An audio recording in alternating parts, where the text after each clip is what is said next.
So, y'all listen.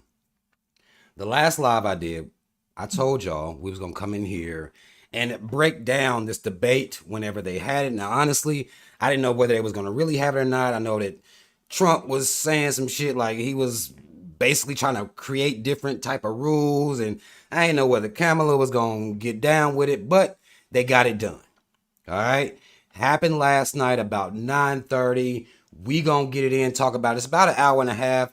I wasn't able to watch it all last night. I watched about 30 minutes of it. I missed the beginning, and then towards the end, I just, I didn't, I had to get up and go to work this morning, so I didn't stay up and really watch everything. But we gonna talk about that shit. First and foremost, shout out Team Rob. Y'all already know what the fuck it is. Black first, second, and third. All right. Now I'm gonna need y'all's help a little bit as we get started here. All right, I'm gonna need y'all's help a little bit. I need to know, one, can y'all hear me now? Somebody just verify. Matt left everybody's here putting B123 in the chat. I love to see it. Okay? I love to see it. Let me know if I'm sounding clear to you right now. Yes. Okay. Now, the next test, because I got me some, got my little headphones going here. I'm going to be sharing the screen. Let me see, can y'all hear this? Let me see, can y'all hear this? Hold on, let me do this. Let me know if y'all can hear this. Let me get in here. Let me know if y'all can hear it. I'm gonna press play and y'all just let me know if y'all can hear this. Because if not, we're gonna have to do it another way. Let me see something. Hold on. Oh, it's buffering. Come on, don't do that. Don't do that. Hold on. This is an ABC News special. The most consequential moment of this campaign. Kamala Harris. Together, can y'all hear that? We will chart a new way forward. Donald Trump. We will soon be a great nation again. Face to face. No echo, no nothing. Everything good. Okay, say less. The ABC News say less. We lose. Debate. We gonna get it in on their ass. David Muir and Lindsey Davis. Hold on, I'm gonna pause it for a second. I just want to make sure everybody can hear before we get into it. Okay. Good. I'm glad I was able to get that worked out. Now, what I want to say, let me take these off to say this. What I want to say is entering this into this, debate breakdown. People who understand what politics are going to hear this debate from a different wavelength. If you are a Republican, if you are a Democrat, you're going to hear this debate from a different wavelength. We are outside of the parties over here at B123. We're outside of the parties. The only party we acknowledge is the Black Panther Party. That's the only party we acknowledge. We're outside of the parties, just looking in. Okay? Understand that coming into the conversation, because a lot of times, even when I'm talking about politics on my social media, a lot of people will make comments almost like they really believe in this shit. Understand, I'm coming into this almost like I'm, reading a comic book. You know what I'm saying? Like, this is not real shit to me. Know that before we even get into the conversation. To some of you that may watch this might be real shit to you. If it is, you haven't been paying attention to politics long enough. Okay? Somewhere along the lines, you fell for the fact that this is real shit. To me, I am watching a show. At best. Based on a little bit I watched of it last night, it is a show. It's just a show where we see who can tell their lies the best, the most concise, and the clearest. That's what a debate is. Now, I watch debates just to be able to understand what I'm talking about when I talk about politics. And if I'm going to call somebody a liar, I need to be able to know what they said for me to be able to call them a liar, if you understand.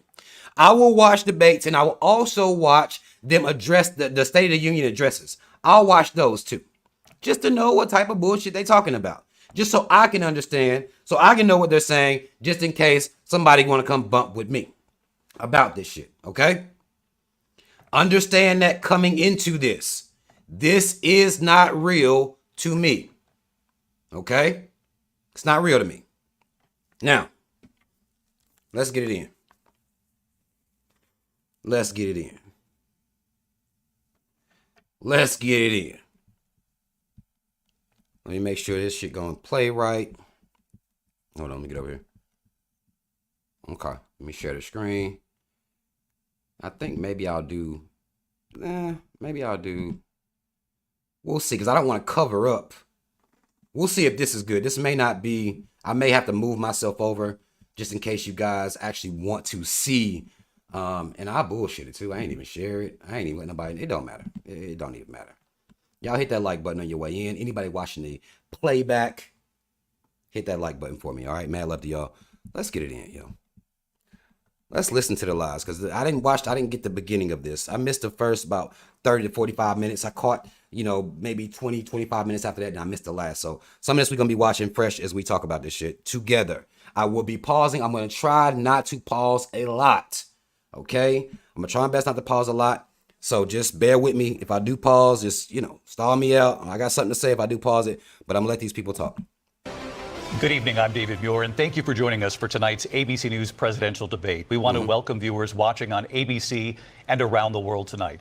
Vice President Kamala Harris and President Donald Trump are just moments away from taking the stage in this unprecedented race for president. And I'm Lindsay Davis. Tonight's meeting could be the most consequential event of their campaigns, with Election Day now less than 2 months away. For Vice President Kamala Harris, this is her first debate since President Biden withdrew from the race on July 21st. Of course, that decision followed his debate against President Donald Trump in June. Since then, this race has taken on an entirely new dynamic. Hold on. Let me say this real quick. Tonight's debate, 90 minutes. Let me say this real quick. On the debate that Donald Trump had with Joe Biden, he ate. Okay? Joe Biden, his mind, what now? Now, mind you, if you can't speak next to Donald Trump, you need to be somewhere sitting the fuck down in the corner anyway. Okay? I would levy that any one of us could go debate Donald Trump. I mean, it's not hard work. Joe Biden got fucked up. Okay? Joe Biden got fucked up. Donald Trump was beating his motherfucking chest, and Joe Biden went and set his ass down somewhere. Now, we're going to talk about that here in a minute, but I just want y'all to know this is Trump's second debate. With 2 commercial breaks, no topics or questions have been shared with the campaigns. The candidates will have 2 minutes to answer questions, and this is the clock. That's what they'll be seeing. 2 minutes for rebuttals and 1 minute for follow-ups, clarifications, or responses. The piece I saw, they did not respect none of this shit. Only be turned on when it's their turn to speak. No pre-written notes allowed. There is no audience here tonight in this hall at the National Constitution Center. This is an intimate setting for 2 candidates who have never met. President Trump won the coin toss. He chose to deliver the final closing statement of the evening. Vice President Harris selected the podium to the right. So let's now welcome the candidates to the stage. Vice President Kamala Harris and President Donald Trump.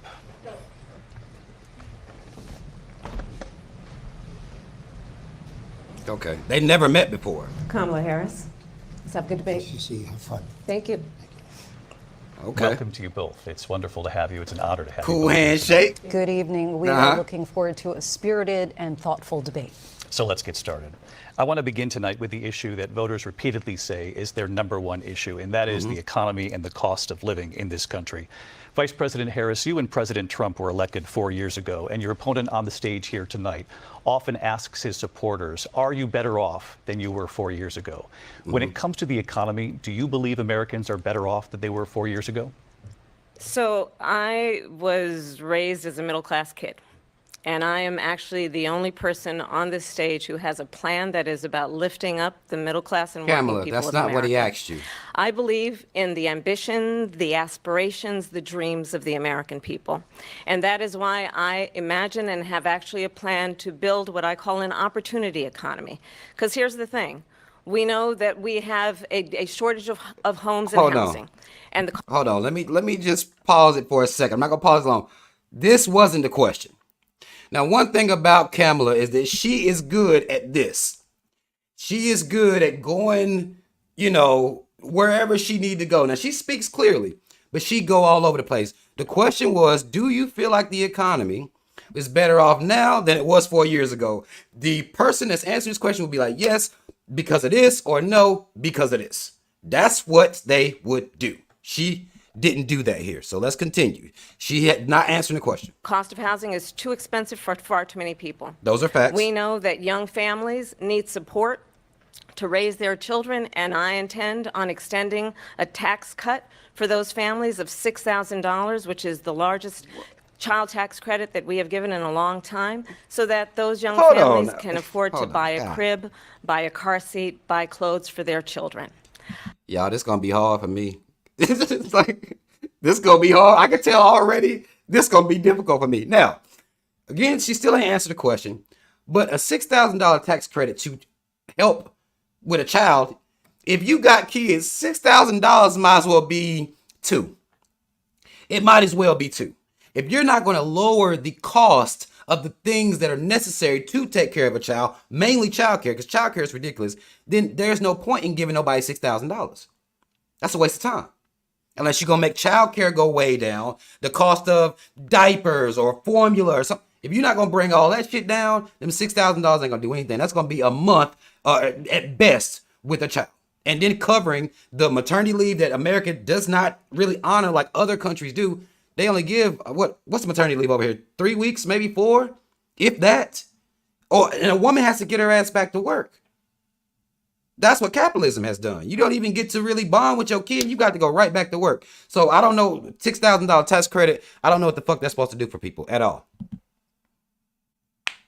But let's continue. Passion, one of them, is small businesses. My mother raised my sister and me, but there was a woman who helped raise us. We call her our second mother. She was a small business owner. I love our small businesses. A nanny? My plan is to give a $50,000 tax deduction to startup small businesses, knowing they are part of the backbone of America's economy. My opponent, on the other hand, his plan is to do what he has done before, which is to provide a tax cut for billionaires and big corporations, which will result in $5 trillion to America's deficit. My opponent has a plan that I call the Trump's sales tax, which would be a 20% tax on everyday goods that you rely on to get through the month. Economists have said that Trump sales tax would actually result for middle-class families in about $4,000 more a year, because of his policies and his ideas about what.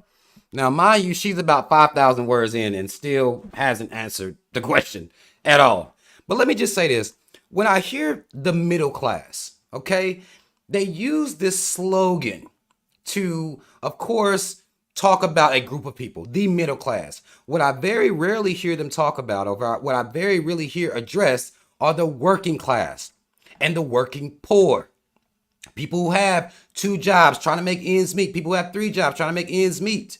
When they talk about the middle class, they use it as a blanket statement. And honestly, I would like to see the middle class defined. It needs to be redefined because the middle class is not now what it was in the past. So middle class, what does that mean? Are you talking about working class? Because that's what I talk about. And I don't really hear them address really the working class like that. Maybe they'll change that, but I do hear a whole lot of middle class talk, and we don't even know what the fuck that means. And she still ain't answered the damn question. What should be the backs of middle class people paying for tax cuts for billionaires? President Trump, I'll give you 2 minutes. First of all, I have no sales tax. That's an incorrect statement. She knows that. She lying, basically what he We're doing said. tariffs on other countries. Other countries are going to finally, after 75 years, pay us back for all that we've done for the world. And the tariff will be substantial in some cases. I took in billions and billions of dollars, as you know, from China. In fact, they never took the tariff off because there was so much money they can't. It would totally destroy everything that they've set out to do.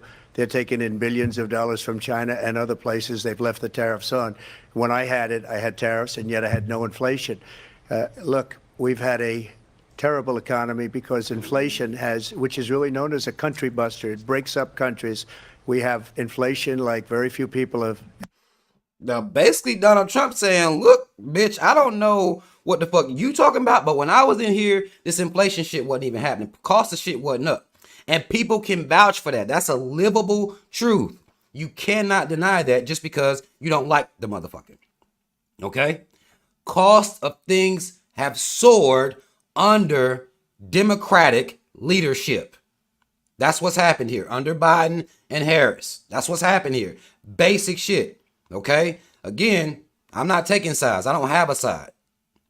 But what he's saying is just facts.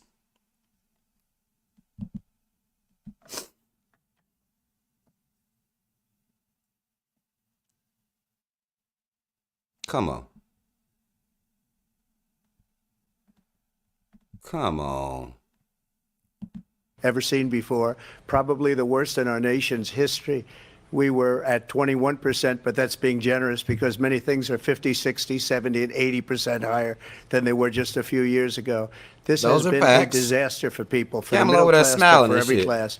On top of that, we have millions of people pouring into our country from prisons and jails, from mental institutions and insane asylums, and they're coming in and they're taking jobs that are occupied right now by African Americans and Hispanics, and also unions. Unions are going to be affected very soon. And you see what's happening. You see what's happening. Basically, Trump saying, look, y'all letting all these immigrants come in and they're taking jobs from black people and so-called Hispanics. Now, we have to be clear here. A job can't be taken. What really is happening is these immigrants coming here and they're willing to work for less and willing to work with no benefits, willing to work with no medical insurance, no dental insurance. They're willing to work for less. So that's not jobs being taken. Those are capitalist companies that are trying to squeeze every bit of profit out of the company so their CEO can go buy pussy and cocaine. That's what that is. Jobs are not being taken. That is a false narrative, and I don't like to hear it when anybody says this. It doesn't make any sense. These are capitalists that will give. Now, instead of you say you paying me $10 an hour, here comes an immigrant. They'll work for you for $5 an hour. You're going to hire them. My job wasn't taken because the capitalist that's running the company wants to shave off and say fuck everything, and we'll pay that immigrant worker just to give them less money, just to pad their pockets even more. It is what it is. Ain't nobody taking shit. With towns throughout the United States. You look at Springfield, Ohio. You look at Aurora in Colorado. They are taking over the towns. They're taking over buildings. They're going in violently.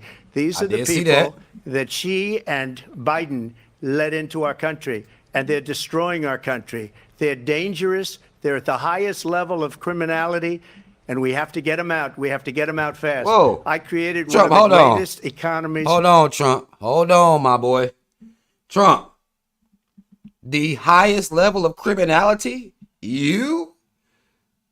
Like, it's a scene for what's that movie? It had Big Boy and Big Boys in it. Like, I know that ain't who I think it is. Like, Trump, what the fuck you talking about criminality? When you facing all these charges now, that's a little silly.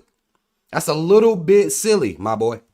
In the history of our country, I'll do it again and even better. We are going to get to immigration and border security during this debate, but I would like to let Vice President Harris respond on the economy here.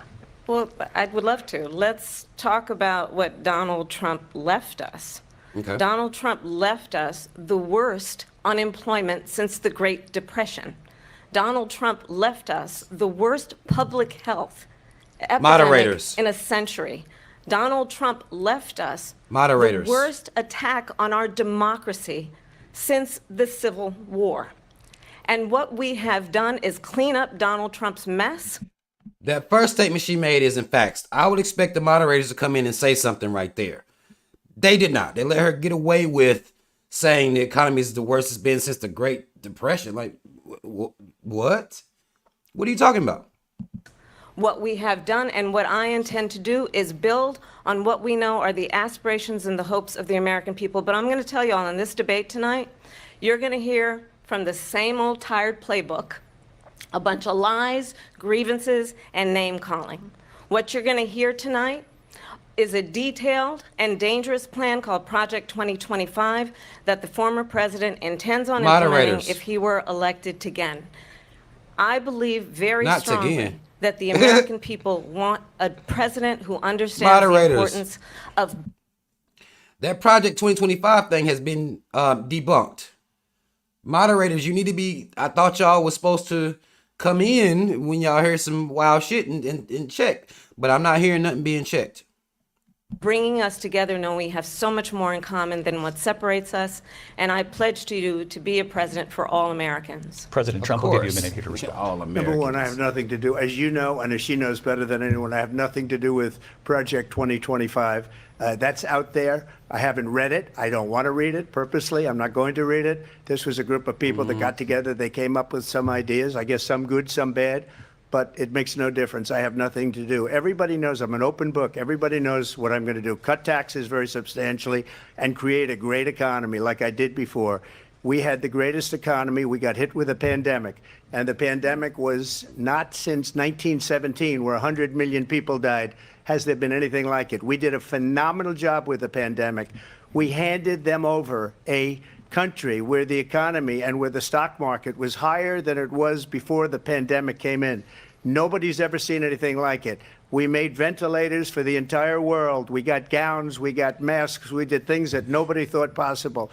And people give me credit. Trump, hold on. You got to be real about this, though. Okay? The billionaires became multi-billionaires during the pandemic.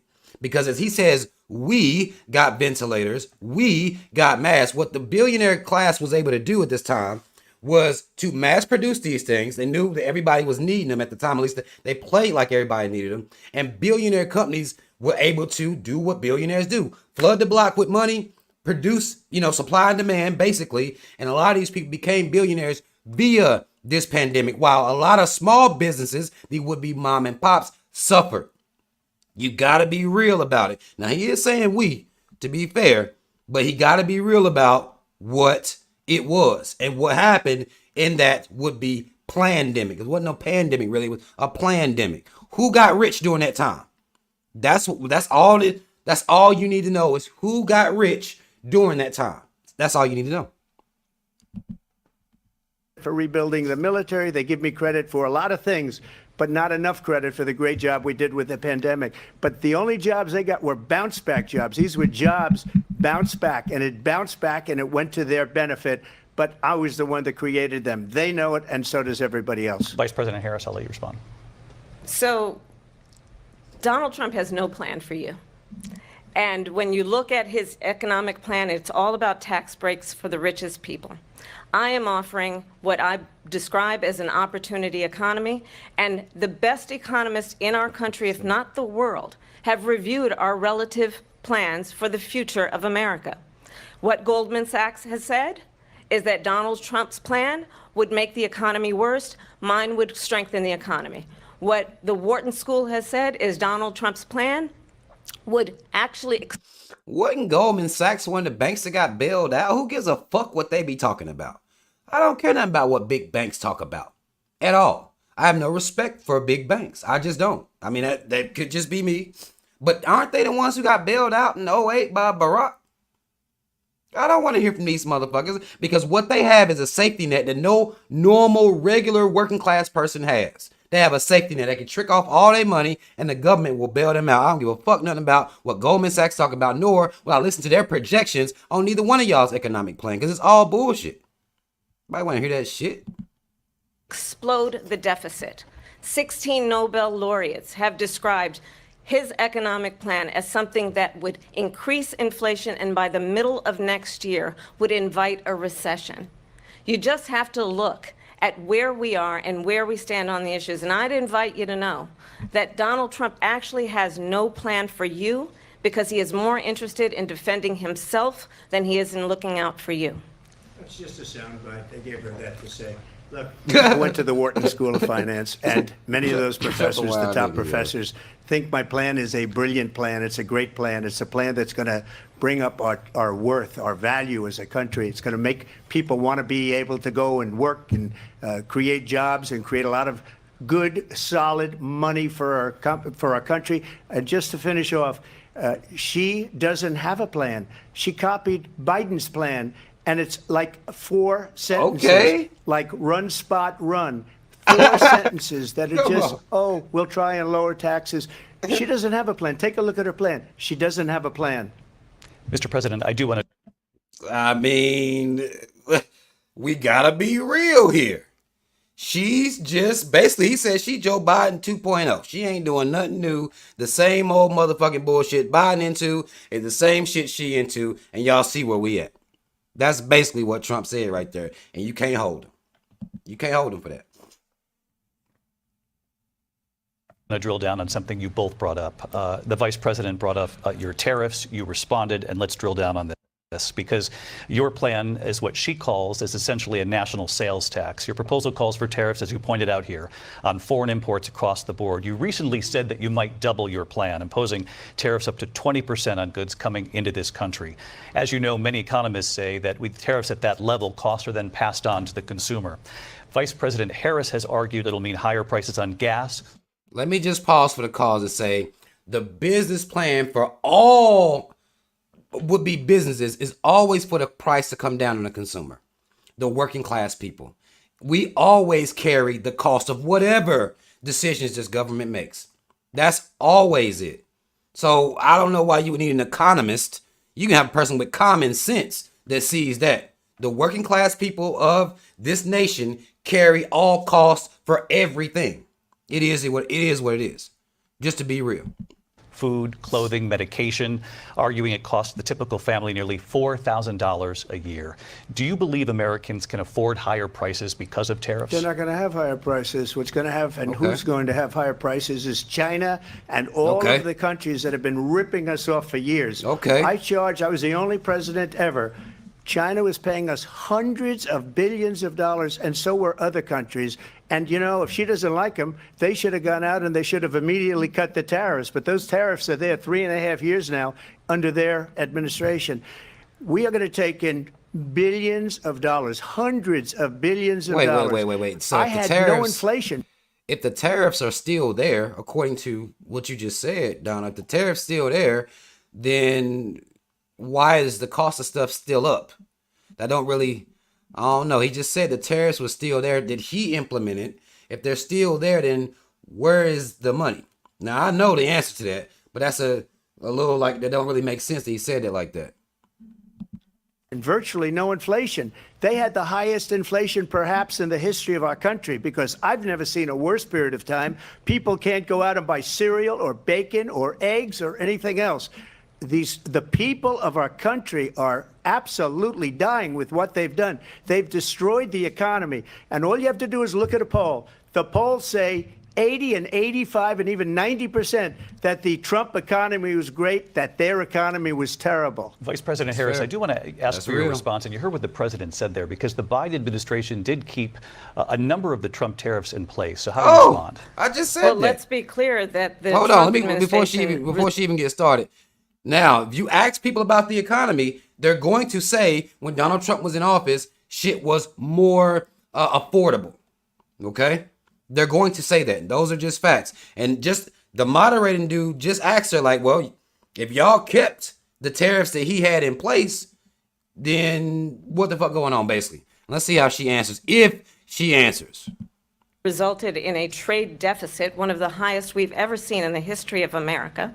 He invited trade wars. You want to talk about his deal with China? What he ended up doing is, under Donald Trump's presidency, he ended up selling American chips to China to help them improve and modernize their military, basically sold us out, when a policy about China should be in making sure the United States of America wins the competition for the 21st century, which means focusing on the details of what that requires, focusing on relationships with our allies, focusing on investing in American-based technology so that we win the race on AI, on quantum computing. The fact that it's funny that countries, if we are in a race, if they are literally out here competing for this shit, they all silly. And it's costing the people, and no matter what nation is participating in this race, it costs the people the money. It costs people. Okay? And in particular, as they talk about technology, I wonder if they're gonna come in here and talk about the African nations that are being pillaged and plundered to create cell phones. Okay? To create this technology. Are y'all going to bring in Africa? Are we going to hear any commentary about that? But Basically, what she's saying is there's this race going on, and Trump basically done gave the Chinese the leg up, essentially, which I don't believe. If you look at Chinese technology, they've been ahead of America. When we talk about technology, they've been ahead of America. I don't even know how we would even consider ourselves competing with China in technology. I don't even see how we would consider that. You know what I'm saying? I have no idea how we would even think we're in a race with China. If you look at some of the images, and even if you ever been to China or some of those countries overseas, Japan, things like that, we behind. Okay? Whatever race this is, losing. We're losing it. We're losing that race. And she not really answering the question, but she's really good at that. Focusing on what we need to do to support America's workforce so that we don't end up having on the short end of the stick in terms of workers' rights. But what Donald Trump did, let's talk about this, with COVID, is he actually thanked President Xi for what he did during COVID. Look at his tweet. Thank you, President Xi, ! When we know that she was responsible for lacking and not giving us transparency about the origins of COVID. President Trump, I'll let you respond. First of all, they bought their chips from Taiwan. We hardly make chips anymore because of philosophies like they have and policies like they have. I don't say her because she has no policy. Everything that she believed 3 years ago and 4 years ago is out the window. She's going to my philosophy now. In fact, I was going to send her a MAGA hat. She's gone to my philosophy. Oh no, yo. Trump just be, let me tell you something about this motherfucking Trump, yo. Trump just be out here look, he said basically, look, this bitch just need a MAGA hat. That's all. She basically biting my style. I started to get a whole hat. That's basically what he said. Like, he a wild boy. But he said America don't even produce chips like that. That's basically what he's saying. They don't even produce chips like that. And this I already knew. Just like I said, other countries are light years ahead of us when it comes to technology and shit. So I don't know why they would be cheating off our paper. I would think that we be cheating off theirs, essentially. And she still bit his tariffs. Look at her smiling and shit. She still bit his tariff. She still ain't really fully answered the question. You still got Trump's policy for tariffs in place. How do you explain? This woman done brought up a damn tweet from some man in China. But if she ever got elected, she'd change it. And it will be the end of our country. She's a Marxist. Everybody knows she's a Marxist. Her father's a Marxist professor. Not daddy. And he taught her well. But when you look at what she's done to our country, and when you look at these millions and millions of people that are pouring into our country monthly, where it's, I believe, 21 million people, not the 15 that people say, and I think it's a lot higher than the 21. That's bigger than New York State pouring in. And just look at what they're doing to our country. They're criminals. Many of these people coming in are criminals. And that's bad for our economy, too. You know, you mentioned before, we'll talk about immigration later. Well, bad immigration is the worst thing that can happen to our economy. They have, and she has, destroyed our country with policy that's insane. Almost policy that you'd say they have to hate our country. President Trump, thank you. Lindsay? I want to turn to the issue of trying to let him talk without President pausing. Trump, you've often touted that you were able to kill Roe v. Wade. Last year, you said that you were proud to be the...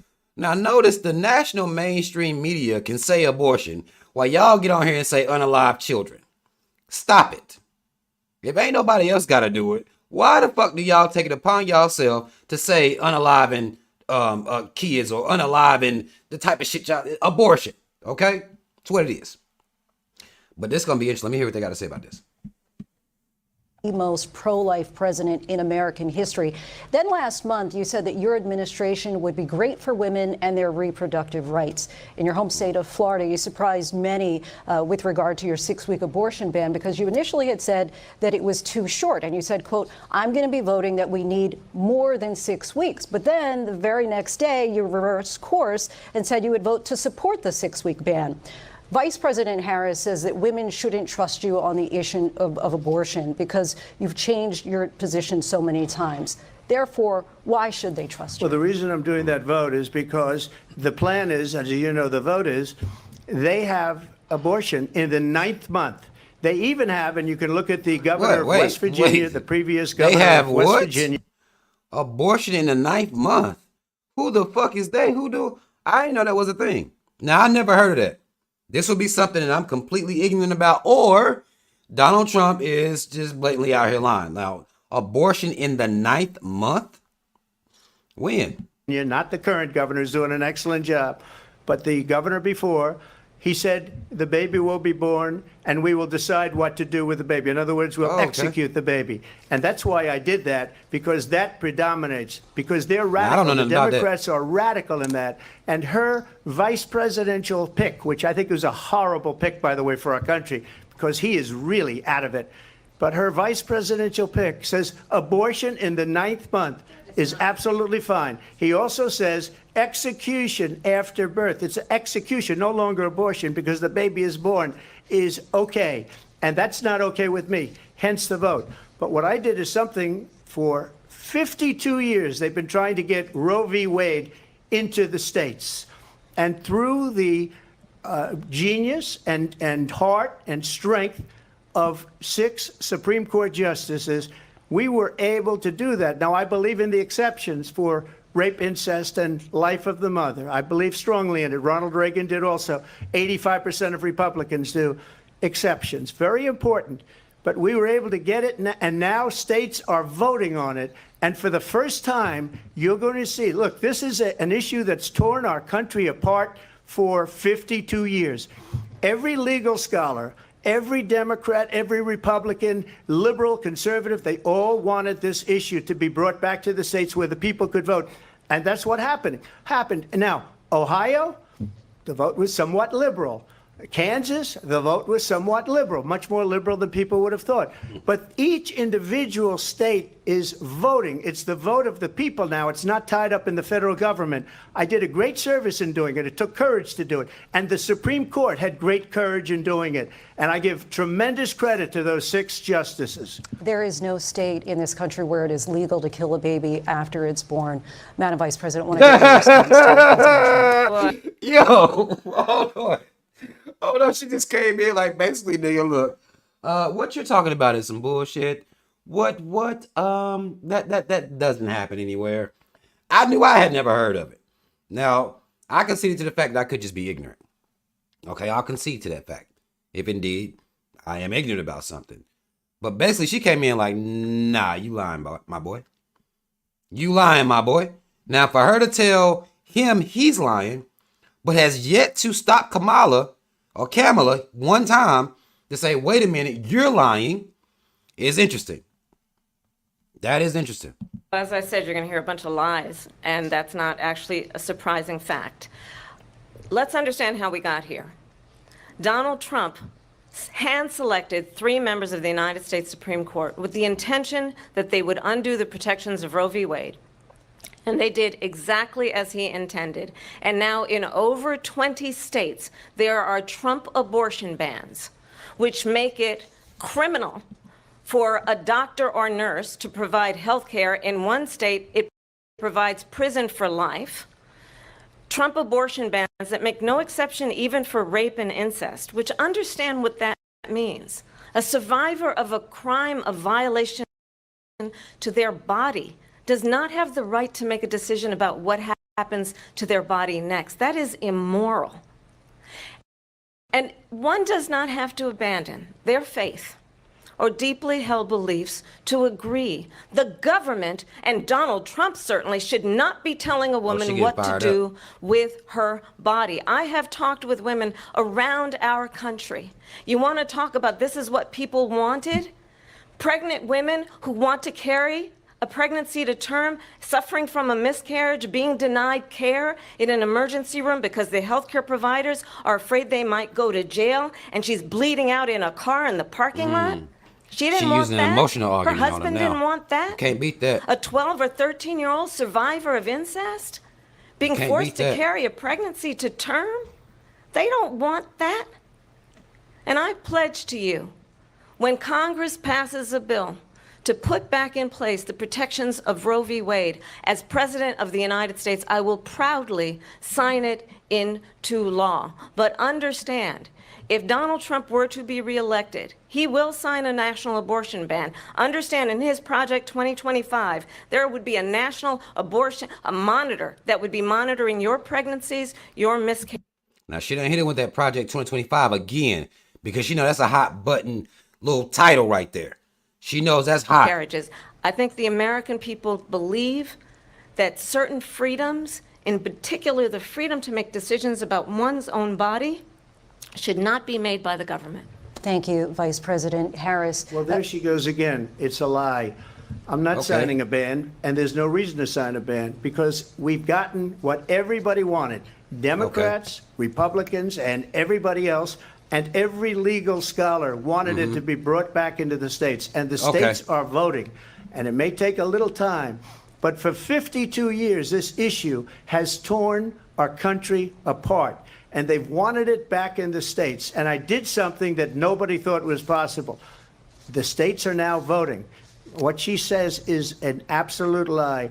And as far as the abortion ban, no. Now, to be fair, he's basically saying it's up to the states now. And that's true. States can make laws that the federal government cannot necessarily come in and overturn, if that makes sense. Like, say, I live in North Carolina. If they say here, well, a woman can't get an abortion after 12 weeks. Let's say that's their stipulation here in North Carolina. Now, hell, say you go to West Virginia and they be like, look, I don't give a fuck what the situation is. A woman cannot have an abortion unless her life is in danger, she's been raped or molested or something like that. They can have that where they like, look, it don't matter. So what then happens is a person may have to travel to somewhere like North Carolina that maybe have a less restraint on as far as their restrictions are on abortions. So it's not in the federal government's hands, it's per states. Almost the same way, for example, the same way they do with marijuana.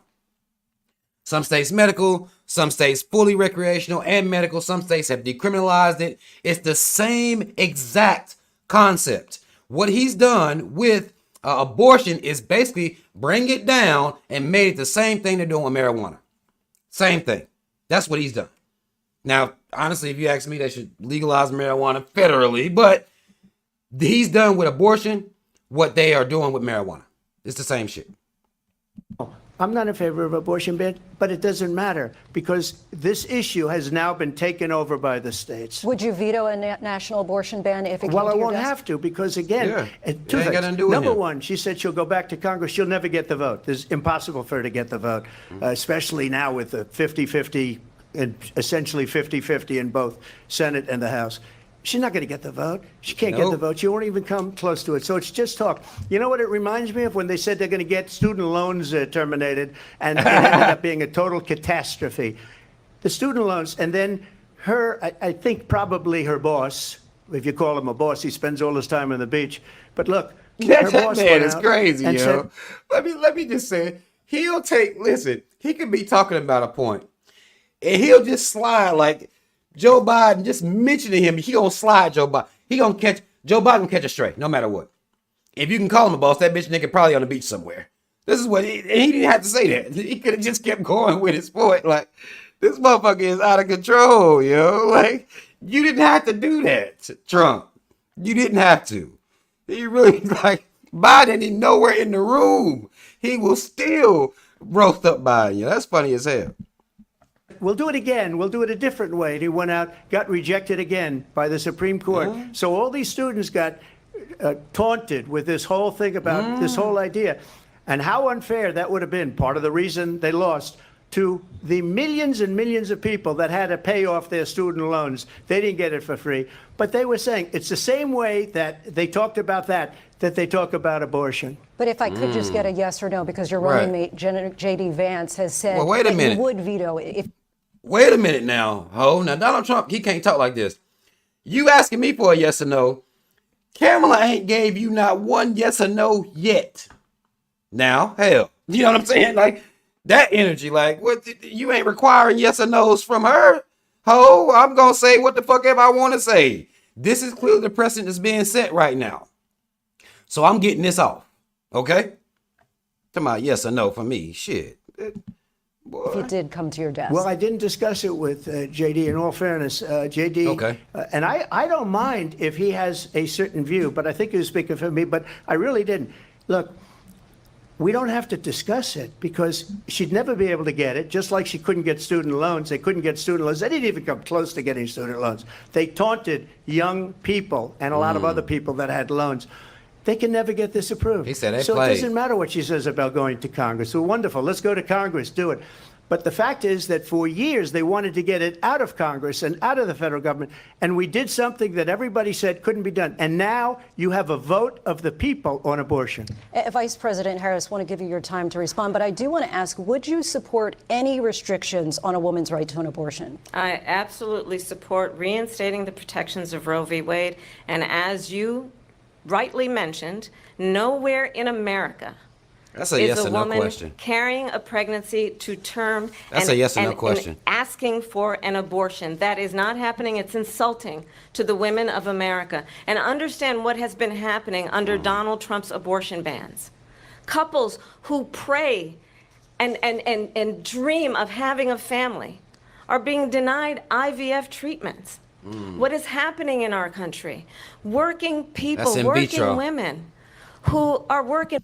That's in vitro fertilization for those who may not know what IVF treatments are. That's in vitro. One or two jobs, who can barely afford childcare as it is, have to travel Speak to on it. another state. Wait to a get minute. Wait. You just said they can barely afford childcare as it is. Speak on that. Talk about that. Give that some time. Don't just say that and then comma something else and comma. Like, no, that's a big deal. Childcare is ridiculous out here. And they want to force women, essentially, to have children. That needs to be addressed. I think that needs to be something that they actually talk about in length, because it's crazy. On a plane sitting next to strangers to go and get the health care she needs. Barely can afford to do it, and what you are putting her through is her voice. Unconscionable. Let me tell you something. And the people. Let me tell you something about her talent right now, okay? Understand, do you hear her voice? The way she sounds like she's basically crying out on the verge of tears almost. Like, how could you? It's almost like it's disgusting. I can't believe it. She is tugging on the emotional strings of women. That is brilliant work. She don't have to answer no goddamn questions. She ain't really got to deal with the questions. Just say Trump is bad. Listen to him. Here's what he's doing out here. Women, pay attention. She is using that voice that you would use to try to shame a child. She is that's brilliant work. I can't even hold him. That's brilliant. People of America have not, the majority of Americans believe in a woman's right to make decisions about her own body. And that is why in every state where this issue has been on the ballot, in red and blue states both, the people of America have voted for freedom. Vice President Harris, Excuse me, I thank have you. to respond. Hold on, bitch. It's another Right. lie. Hold on, I have been a goddamn it. leader on IVF, which is fertilization. The IVF, I have been a leader.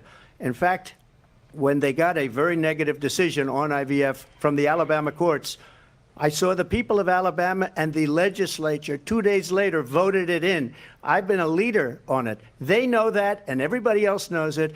I have been a leader on fertilization, IVF. And the other thing, you should ask, will she Now, allow hold abortion on. in the 8th month, 9th? Why can I hear her? I thought the part of the rules was the other person's mic was muted. I can still hear Kamala talking while he talking. And she basically like, no, you have not, nigga. Like, what are you talking about? No, you haven't. That's basically what she just said. 8th month, 7th month? Come on. Okay, would you do that? Why don't you ask her that Why question? don't you That's answer the the problem. question, would you Because veto? under Roe v. Wade, Answer the question, would you veto? you could do abortions in the 7th month, the 8th month, the 9th That's month, not true. and probably after birth. Just look at the former governor of Virginia. The governor of Virginia said, we put the baby aside, and then we determine what we want to do with the baby. President Trump, thank you. We're going to turn now to immigration and border security. We know it's an issue that's important to Republicans, Democrats, voters across the board in this country. Vice President Harris, you were tasked by President Biden with getting to the root causes of migration from Central America. We know that illegal border crossings reached a record high in the Biden administration. This past June, President Biden imposed tough new asylum restrictions. We know the numbers since then have dropped significantly. But my question to you tonight is, why did the administration wait until 6 months before the election to act?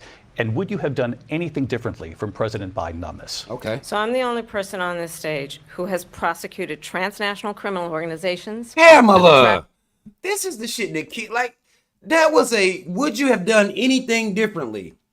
Yes, I would have done this. No, I think I wouldn't. What is you about to? Come on, yo. Trafficking of guns, drugs, and human beings. And let me say she was a that prosecutor. The United States Congress, including Okay. some of the most conservative members of the United States Senate, came up with a border security bill, which I supported.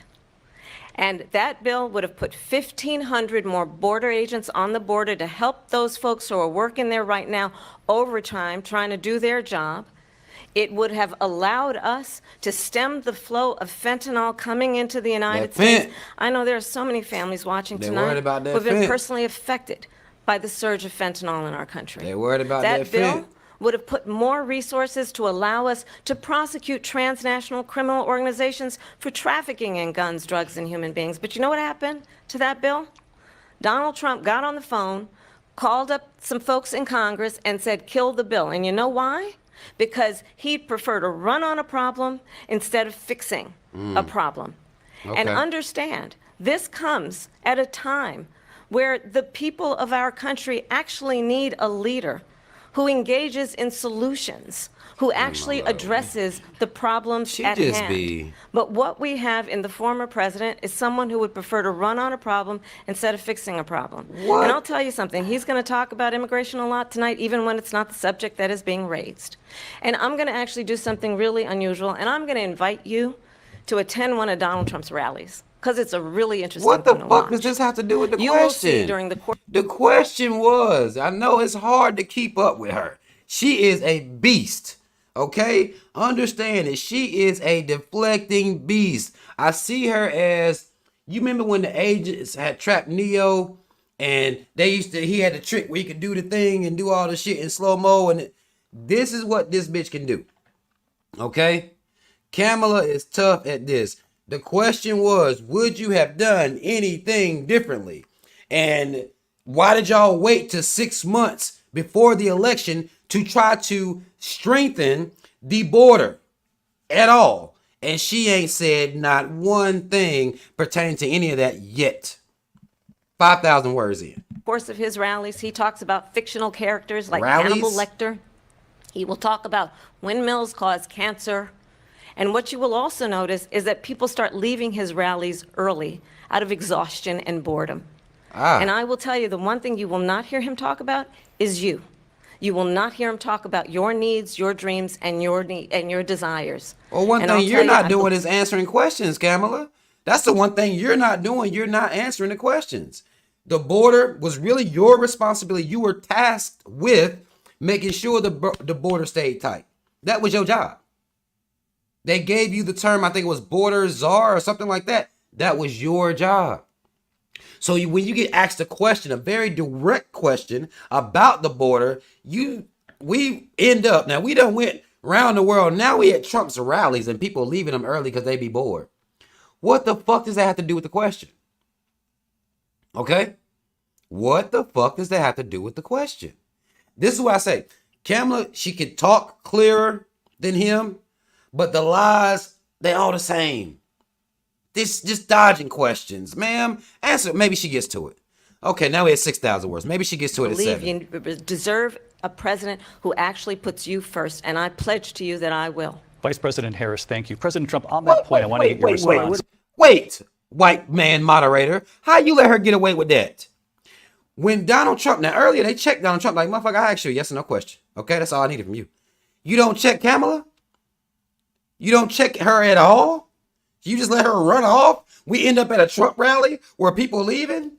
And you ask her about the border? Like, how y'all letting her get away with that? That's bullshit. That's some bullshit, not gonna lie. I'd like to respond. Let me just ask, though, why did you try to kill that bill, and successfully so, that would have put thousands of additional agents and officers on the border? First, let me respond as to the rallies. She said people Trump said, hold on, ho. What you not going to do, you can say whatever you want. But what you not going to do is talk about my damn rallies. That's what we not going to do. Trump said, hold on, let me check this hoe on next. Okay, fuck the bill. Fuck the bill that I got fucked up in. Fuck that. Look, ho, what you not going to do? Let me see what he say. Trump, let me see what he say. Hold on, let's go back a little bit. What you not going to do? You first, and I pledge to you that I will. Vice President Harris, thank you. President Trump, on that point, I want to get your response. Well, I would like to respond. Let me just ask, though, why did you try to kill that bill, and successfully so, that would have right put here. thousands of Fuck additional that bill. agents and officers on the border? First, let me respond as to the rallies. Right, fuck all She that. said people start leaving. People don't go to her rallies. There's no reason to go. And the people that do go, she's bussing them in and paying them to be there. Oh, it's fake. And then showing Look at them her in a face. different light. So she can't talk about that. People don't leave my rallies. We have the biggest Don't say rallies, you're not gonna the talk most about my goddamn incredible rallies. in the history of politics. That's because people want to take their country back. Our country is Trump is being wild. lost. We're a failing nation. This man said he got the biggest rallies in the history of the whole country. One thing about Trump, in any speech he gonna work in, he had something that's the most in history. It don't matter. That man gonna say it don't matter. It ain't gotta be true. It ain't gotta be something they ever kept up with. Who the fuck kept up with size of rallies throughout history? Who did that work? Like, who's doing this? Who put the work in to decide who and what size rallies are the biggest? Trump said, you know what? I got the biggest rallies in really American history. Like, it just is what it is with me. Because they just come and they just want their country back. This man is, look, Trump a wild man. And it happened 3.5 years ago. And what's going on here, you're going to end up in World War III, just to go into another subject. What they have done to our What a country by segue. allowing these millions and millions of people to come. Trump went from, look, bitch, you're not going to talk about my rallies, first of all. We're going to stop you there. The man asked him about a bill that he got killed to in an effort to put more Border Patrol agents at the border. He still ain't touched that. He went from rallies to World War III. That's where he went immediately. Let's see if he gets back to. Let's see what he say right here. Into our country and look at what's happening to the towns all over the United States. And a lot of towns don't want to talk. It's not going to be Aurora or Springfield. A lot of towns don't want to talk about it because they're so embarrassed by it. In Springfield, they're eating the dogs, the people that came in. They're eating the cats. They're eating the pets of the people that live there. Trump. And this is what Trump. They asked you, why did you cancel a bill that would have put more Border Patrol at the borders to keep the illegals that you're talking about now from coming in? This man done shot all the way out the building and said these immigrants are coming in here or one of the things that they're doing is eating people's pets. Y'all know how America feel about pets. Why is this man saying this? And I want to say he's talking about Haitians. He's basically saying Haitian groups are coming in here eating cats and dogs. what's happening in our country, and it's a shame. As far as rallies are concerned, as far as the reason they go is they like what I say. They want to bring our back to country rallies? back. They want to This make man- America great again. It's a very simple phrase. Make Oh no, this man went from was at rally, World War III, immigrants eating cats and dogs. Now we back. He said, and one more goddamn thing, bitch. If you think you're gonna keep talking about my rallies, then he went back to rallies. The question was, why did you block a bill? If this shit is real to you, why'd you block that bill, my boy? That was a question. These politicians, something else. Make America great again. She's destroying this country, and if she becomes president, this country doesn't have a chance of success. Not only success, we'll end up being Venezuela on steroids. Oh, I just want to clarify here. You bring up Springfield, Ohio, and ABC News did reach out to the city manager there. He told us there had been no credible reports of specific claims of pets being harmed, injured, or abused by individuals within. Basically, that boy said, okay, nigga, you're lying again. Ain't nobody eating no damn dogs. Stop lying. God damn, why are you saying this? Stop lying. But, mind you, I still have to point out they have yet to stop Kamala. They have yet to fact check her, as they call it. They have yet to do anything like that to her. They only checking his ass. Now, should a comment like that be checked? Absolutely. You cannot just sit here and say people out here eating cats and dogs. You can't do that. That's just crazy. They just come in here eating cats and dogs. Mind you, question started off, what about that bill you got blocked, right? World War III, immigrants, rally, cats and dogs, back to rally. If she run the country, it's gonna be up. It's over if she get it. Still didn't answer the goddamn question. But what this white man came in and said, Trump, you lying about the dogs, my boy. Ain't nobody did that. Tough.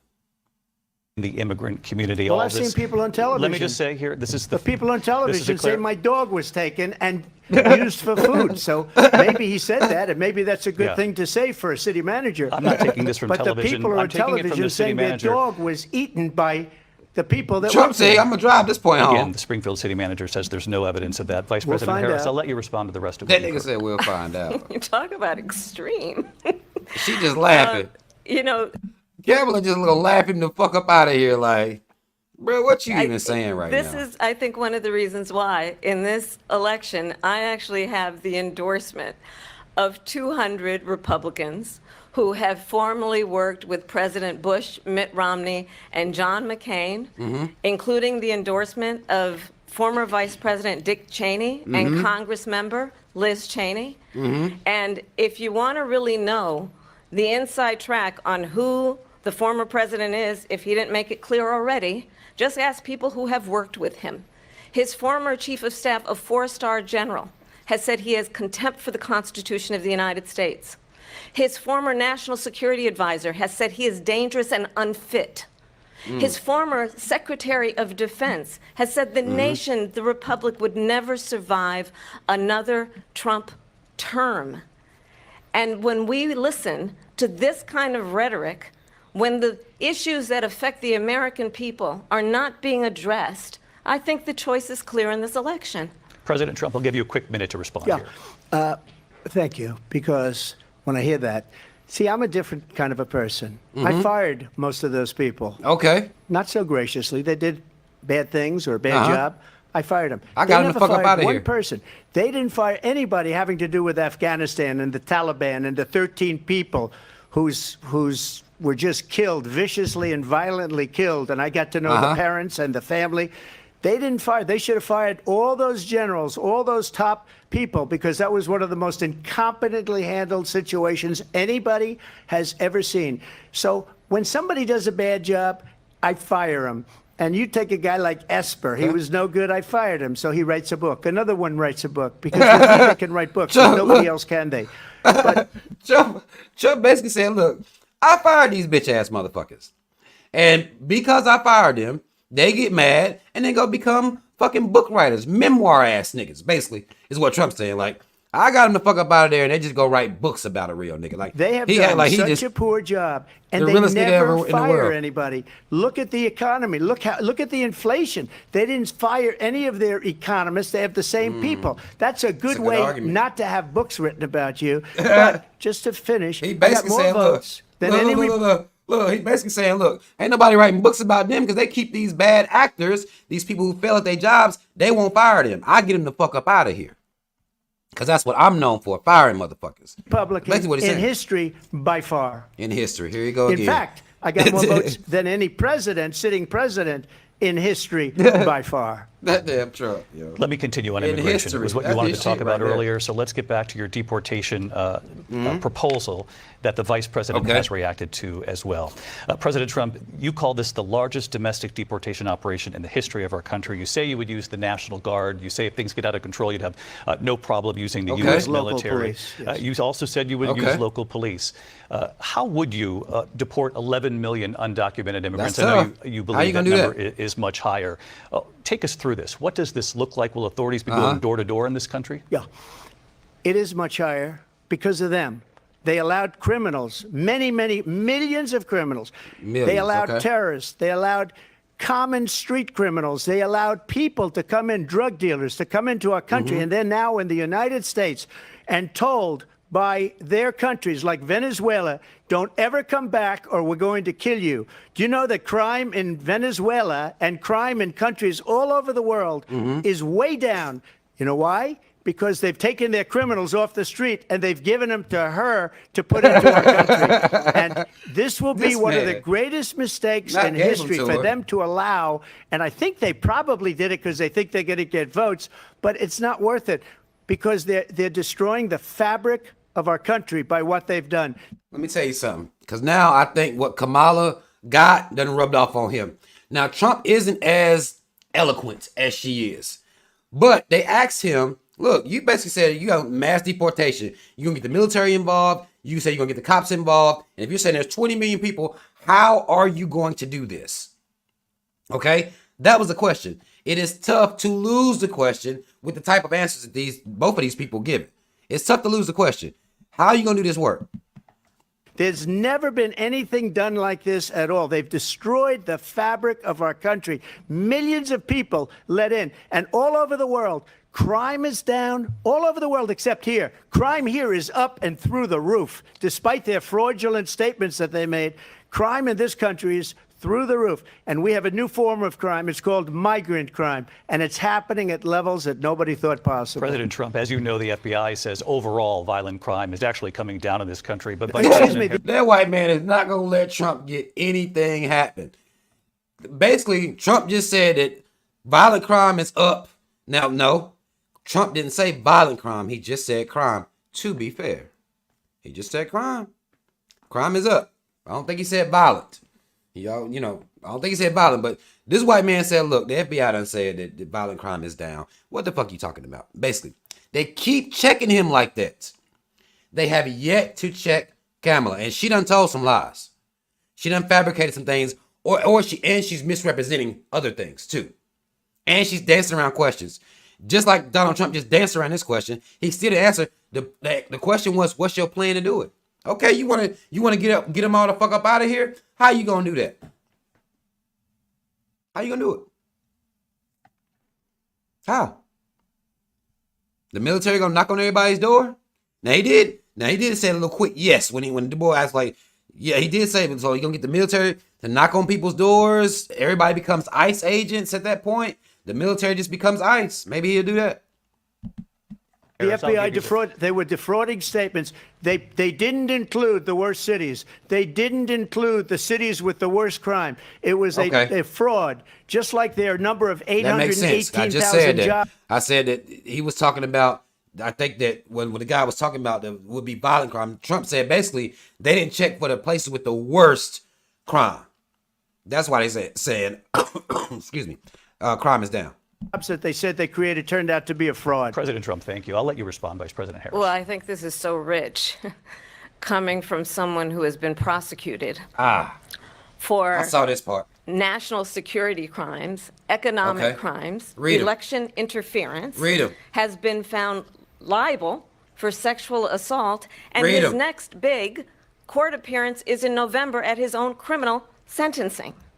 And let's be clear where each person stands on the issue of what is important about respect for the rule of law and respect for law enforcement. The former vice president called for defunding federal law enforcement, 45,000 agents, get this, on the day after he was arraigned on 34 felony counts.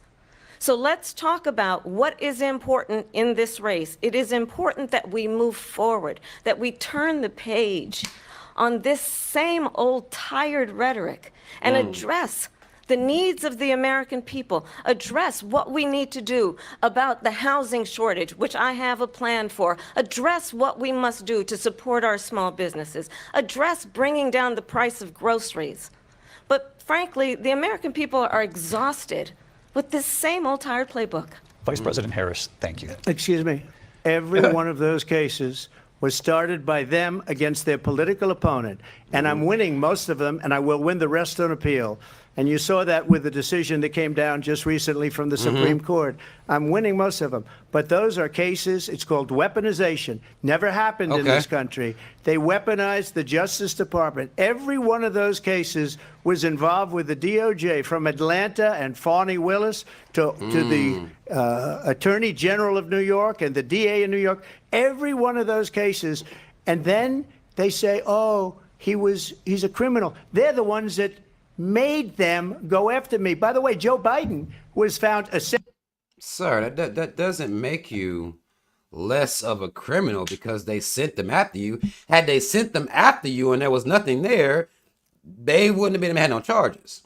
Now, I'm not saying all the charges are relevant or nothing like that. But what I'm saying is they sent them after you, but you was doing some shit. You was doing a little bit of shit. Now, the thing with I think the goddamn, what was it, did he pay for some pussy or something he done did like that? Now, I think that's crazy. Like, he used government funds to buy some pussy. It's just like, ain't that what all white men do? Like, I thought that's what all government official motherfuckers do. That's what they do. That's what they did. But they probably overlooked it in all those other cases, but they didn't fuck with you like that, so they sent them people after you. They sent them people after you, my boy. Potentially guilty on the documents case. And what happened in my documents case? They said, oh, that's the toughest of them all. A complete and total victory. 2 months ago, it was thrown out. Okay. It's weaponization, and they used it, and it's never happened in this country. They used it to try and win an election. They're fake cases. President Trump, thank you. A really quick response here, Vice President Harris, on this notion of weaponization of the Justice Department. Well, let's talk about extreme and understand the context in which this election in 2024 is taking place. The United States Supreme Court recently ruled that the former president would essentially be immune from any misconduct if he were to enter the White House again. Understand, this is someone who has openly said he would terminate, I'm quoting, terminate the Constitution of the United States, that he would weaponize the Department of Justice against his political enemies. Someone who has openly expressed disdain for members of our military. Understand what it would mean if Donald Trump were back in the White House with no guardrails, because certainly we know now the court won't stop him. We know J.D. Vance is not going to stop him. It's up to the American people Vice President to stop Harris. him. Thank you. Lindsay? That was, Vice President that was what she did, just did. That's genius. Basically what she said is what she did was she put the onus on the people in the voting booths. If we gonna stop this man, now that's a little bit of a lie. Again, I said this before, and I'll say it again. I don't know why they never call out to the Electoral College.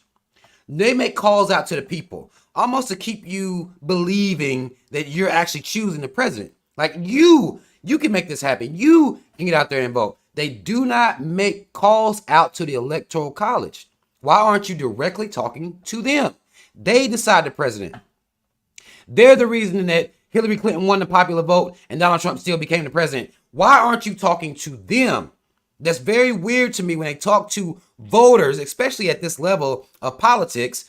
Why don't she talk to the Electoral College and make them feel responsible and make them feel like they got to stop Donald Trump? Once you tell people, once you get that dog whistle that y'all got to stop him, that keeps people believing they got power at this level in this government. That keeps people believing, that keeps them sheep lining up at these voting booths thinking that when they're voting, it actually matters. That was smart what she did. The courts can't stop him. J.D. Vance ain't gonna stop him. It's up to you to stop him. And if she'd have been real one, she'd have said it's up to the Electoral College to stop him. But she ain't real. That's why she didn't say that. Harris, in your last run for president. Look at Trump. This is the one that weaponized, not me. Look at Trump. She weaponized. Like, hold on, let me check this hoe, because I'm not about to let that shit ride. Y'all the ones sent them people after me, goddammit. I'm fighting cases, I'm fighting for my life like R. Kelly. Like R. Kelly, he was talking to, what was it, Gail? I'm fighting for my life. That's basically like, look, bitch, you the one that did this. I'm out here fighting these cases, and you talking about some goddamn weapon. I'm weaponizing some shit. I probably took a bullet to the head because of the things that Trump. they say about me. Trump. They talk about democracy. I'm a threat to democracy. Trump. They're the threat to democracy. Trump. With a fake Russia. Trump. You took a bullet to the head. Trump. No, you did not. A bullet might have pierced your ear at best. You could have got a wound like that at Claire's. At Pearson Pagoda. They still got Pearson Pagodas. Okay, I know they piercing ears at Claire's. You could have went and got that wound at Claire's. Talking about somebody that you took a shot to the head. Shut your... If you don't... Evander Holyfield ear in worse condition than yours. You didn't take no shots. Stop this. Somebody get out in front of this man and tell him that didn't happen, bruh. Stop this. You don't get this. Trump said, look, I'm out here taking shots. Y'all keep trashing my character. I'm taking bullets out here in these streets. This man is crazy, yo.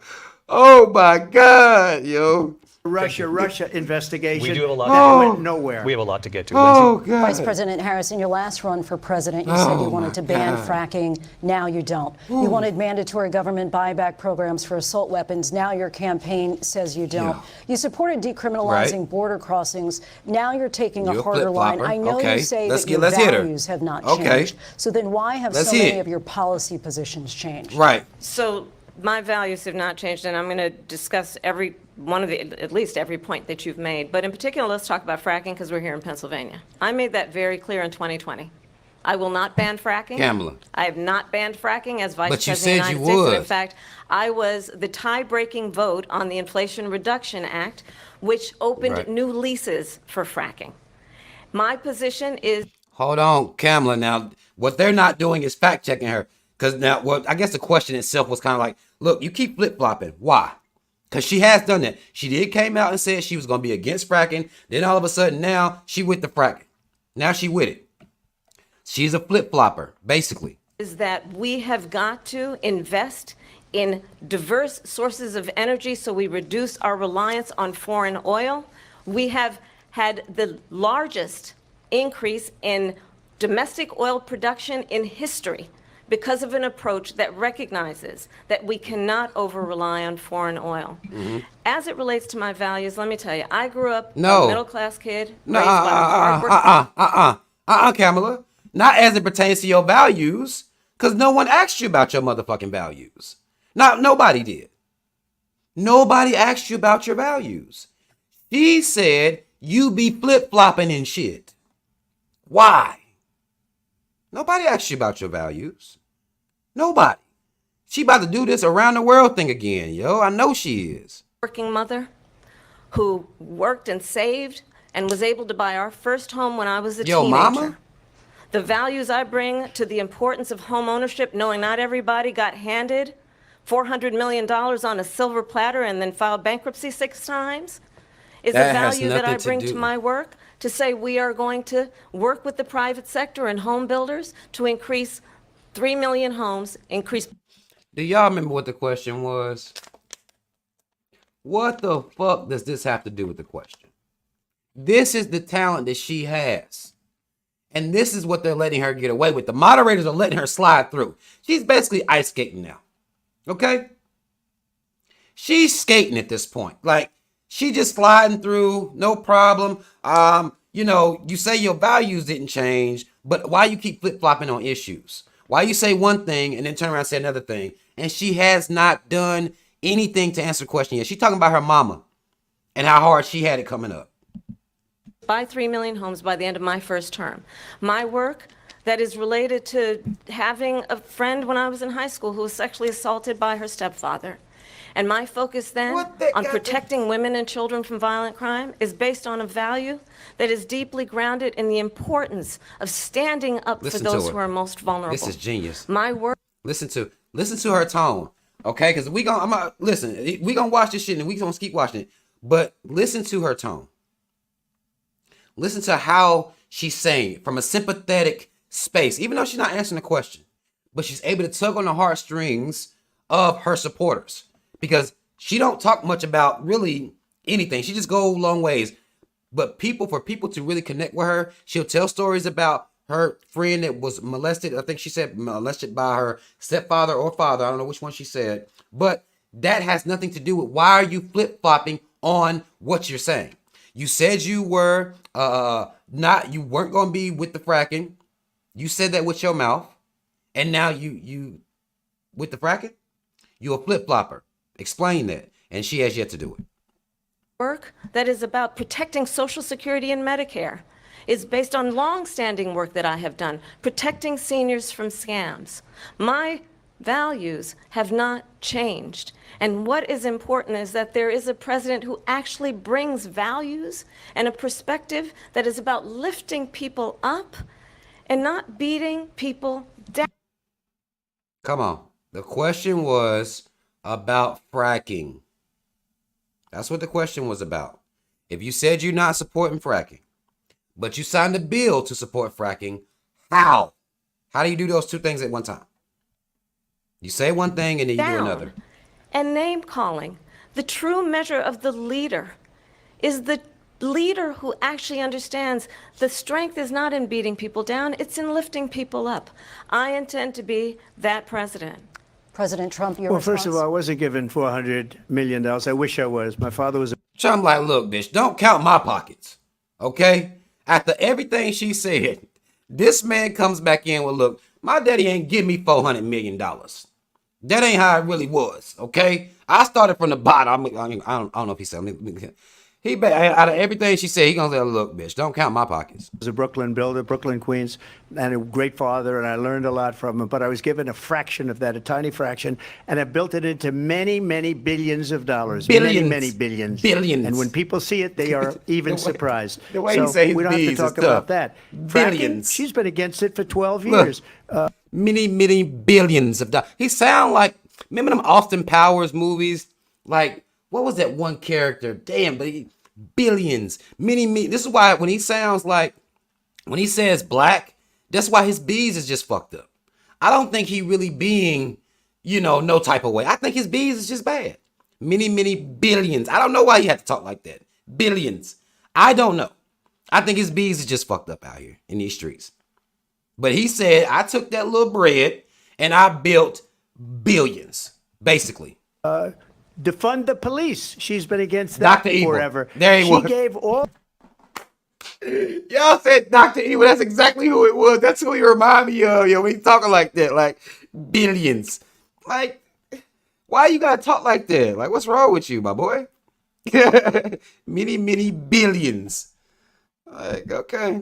All that stuff up very wrongly, very horribly, and everybody's laughing at it, okay? They're all laughing at it. She gave up at least 12 and probably 14 or 15 different policies. Like, she was big on defund the police. In Minnesota, she went out. Whoa, wait a minute, Trump. I'm talking now. Wait, bitch. You don't mind, please. Like, shut your whole ass up. You know what I mean? Like, so what if I'm lying? Let me get through it. I've been letting you get through your shit. You know what I'm saying? Like, bitch, don't try to shit. Let me get through my lies too. Shit. But defund the police, that's tough right there. I don't know about that, Trump. Hold on, let me see what he say. Does that sound familiar? Don't lie. She went out in Minnesota and wanted to let criminals that killed people, that burned down Minneapolis, she went out and raised money to get them out of jail. She did things that nobody would ever think of. Now she wants to do transgender operations on illegal aliens that are in prison. This is a radical left liberal that would do this. She wants to confiscate your guns, and she will never allow Not fracking Trump. in Pennsylvania. If she won the election, fracking in Pennsylvania will end on day one. Just to finish one thing, so important in my opinion. So I got the oil business going. Hold on, let me stop him real quick. She's not going to defund the police. She is the police. Trump, I don't know about that right there was a crazy take. She's not gonna defund the police. Now I don't know what she's gonna do with fracking or anything as far as the fracking is concerned, but she's not going to defund the police. And I don't remember her saying anything about confiscating guns. You just at this point you might be just unhinged. I don't know. Maybe you like have. nobody has ever done before. When they took over, they got rid of it, started getting rid of it, and the prices were going up the roof. They immediately let these guys go to where they were. I would have been 5 times, 4 times, 5 times higher, because you're talking about 3.5 years ago. They got it up to where I was because they had no choice, because the prices of energy were quadrupling and doubling. You saw what happened to gasoline. So they said, let's go back to Trump. But if she won the election, the day after that election, they'll go back to destroying our country, and oil will be dead, fossil fuel will be dead. We'll go back to windmills, and we'll go back to solar, where they need a whole desert to get some energy to come out of it. You ever see a solar plant? By the way, I'm a big fan of solar, but they Yeah, now right now he a little all over the place. Okay? He a little all over the place right now. I don't know what's going on with him, but now we have solar panels and how much space they take up in an unoccupied desert. Like, how do we get here? take 400, 500 acres of desert President soil. Trump, we have a These lot are of not good issues things that for we the have to get environment to. that We're she out of time. understands. Thank you. Lindsay, thank you. We have an election in just 56 days. 56. And I want to talk about the peaceful I'm ready for it to be transfer over, of power, too. which, of course, we all know is a cornerstone of our democracy, and the role of a president in a moment of crisis. Mr. President, on January 6th, you told your supporters to march to the Capitol. You said you would be right there with them. The country and the world saw what played out at the Capitol that day, the officers coming under attack. Aides in the West Wing say you watched it unfold on television off the Oval Office. You did send out tweets, but it was more than 2 hours before you sent out that video message telling your supporters to go home. Is there anything you regret about what you did on that day? You just said a thing that isn't covered. Peacefully and patriotically, I said during my speech, not later on. Peacefully and patriotically. And nobody on the other side was killed. Ashley Babbitt was shot by an out-of-control police officer that should have never, ever shot her. I think it's his bees. It's a disgrace. But we didn't do this group of people that have been treated so badly. I ask, what about all the people that are pouring into our country and killing people that she allowed to pour in? She was the border czar. Remember that. She was the border czar. She doesn't. Trump.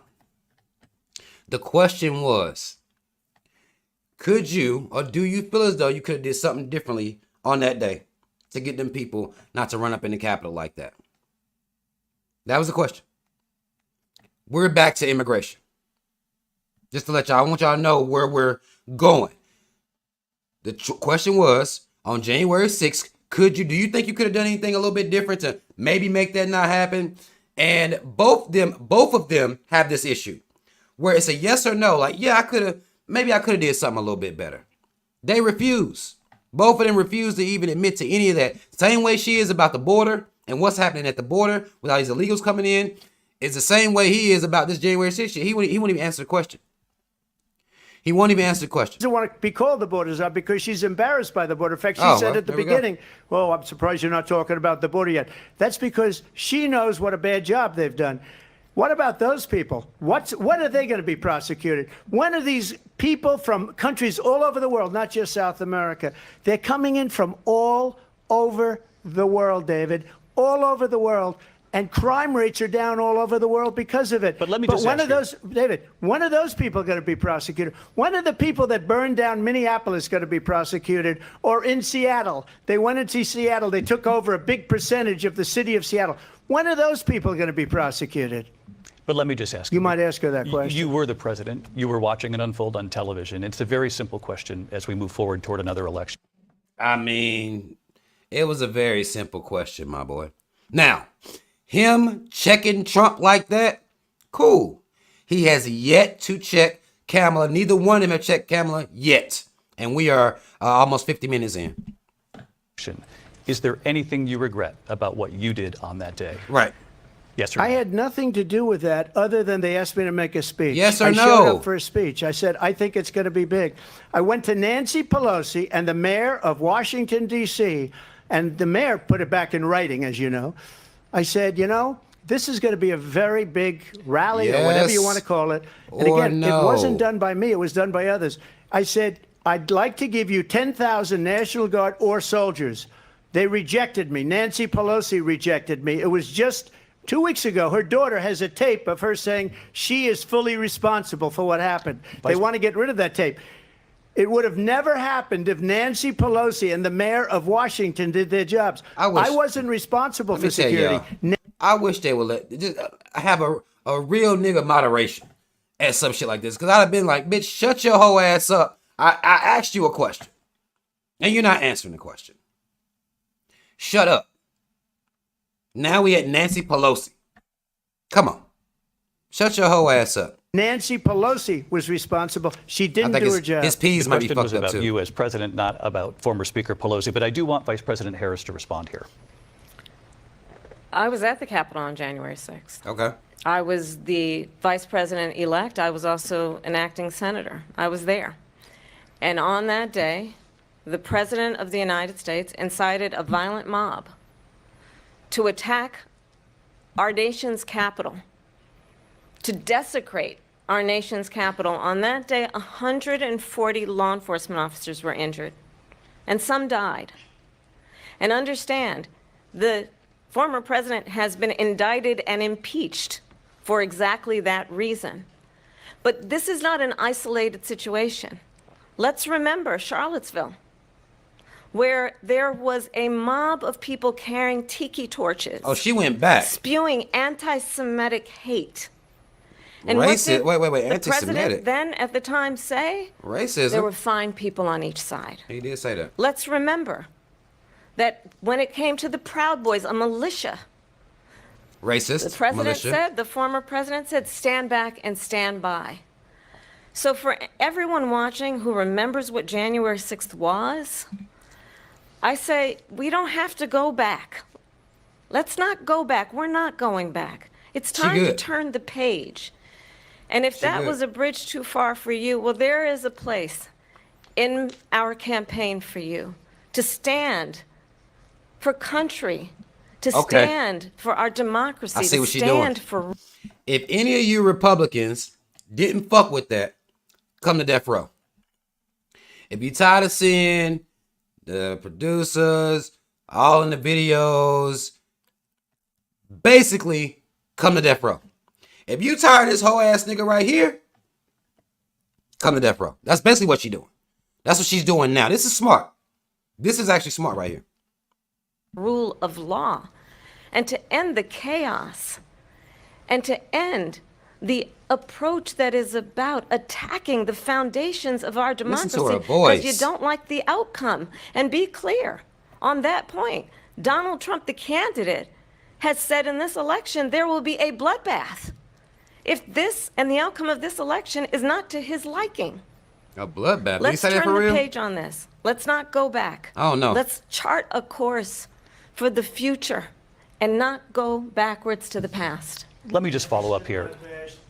It was a different term, and it was a term that related to energy because they have destroyed our energy business. That was where bloodbath was. Also, on Charlottesville, his whole line. that story has been, as you would say, debunked. Okay, Trump said it wasn't Ingram, real. Sean Hannity, Okay. Jesse, all of these people, I they got covered riders. it. If they go an extra sentence, they will see it was perfect. Okay. It was debunked in almost every newspaper, but they Okay. still bring it up, just like That's- they bring hey. 2025 up. Now, hold They on. bring all of this stuff up. Okay, it's I cool. ask you this. You talk about the Cool. Capitol. Why are we allowing these millions of people to come through on Now that right there is some bullshit, that last part. But he was cooking right there. Like, look, this shit done been debunked. I'm tired of y'all attaching my name to false statements that I didn't make. I'm tired of y'all attaching my name to Project 2025. I done told y'all, and y'all already have debunked. I ain't got shit to do with that. I ain't got nothing to do with that shit. But y'all keep saying I got something to do with it.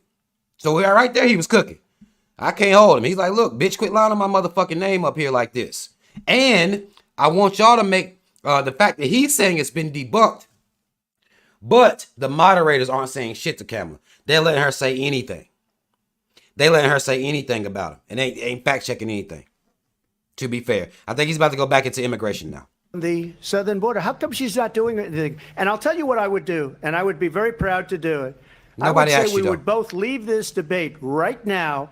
I'd like to see her go down to Washington, D.C. during this debate because we're wasting a lot of time. Go down to, because she's been so bad, it's so ridiculous. Mm-hmm. Yeah, he can't go help down it. to Washington, Trump, D.C. wow. and let her sign a bill to close up the border Mm-hmm. because they have the right to do it. They don't need bills. They have the right to do it. The President of the United States, you'll Okay. get him out of bed, you'll wake him up at 4 o'clock in the afternoon, you'll say, come on. Yo. Wait, hold on. I told y'all he can't make it through. If it's about Joe Biden, he cannot get through. He cannot get through there at all. Go wake that old sleeping ass nigga up right now, and we can close this border right now. We don't gotta wait till your turn. That shit been leaking for a while now. Hey, he's spitting. That shit been leaking. Go wake his whole ass up. I know he sleep. About at 4 o'clock in the afternoon. Like, he can't help himself. He gonna roast. He don't care. Go wake his whole ass up right now, and we can get this border shit taken care of today. That's what he's saying.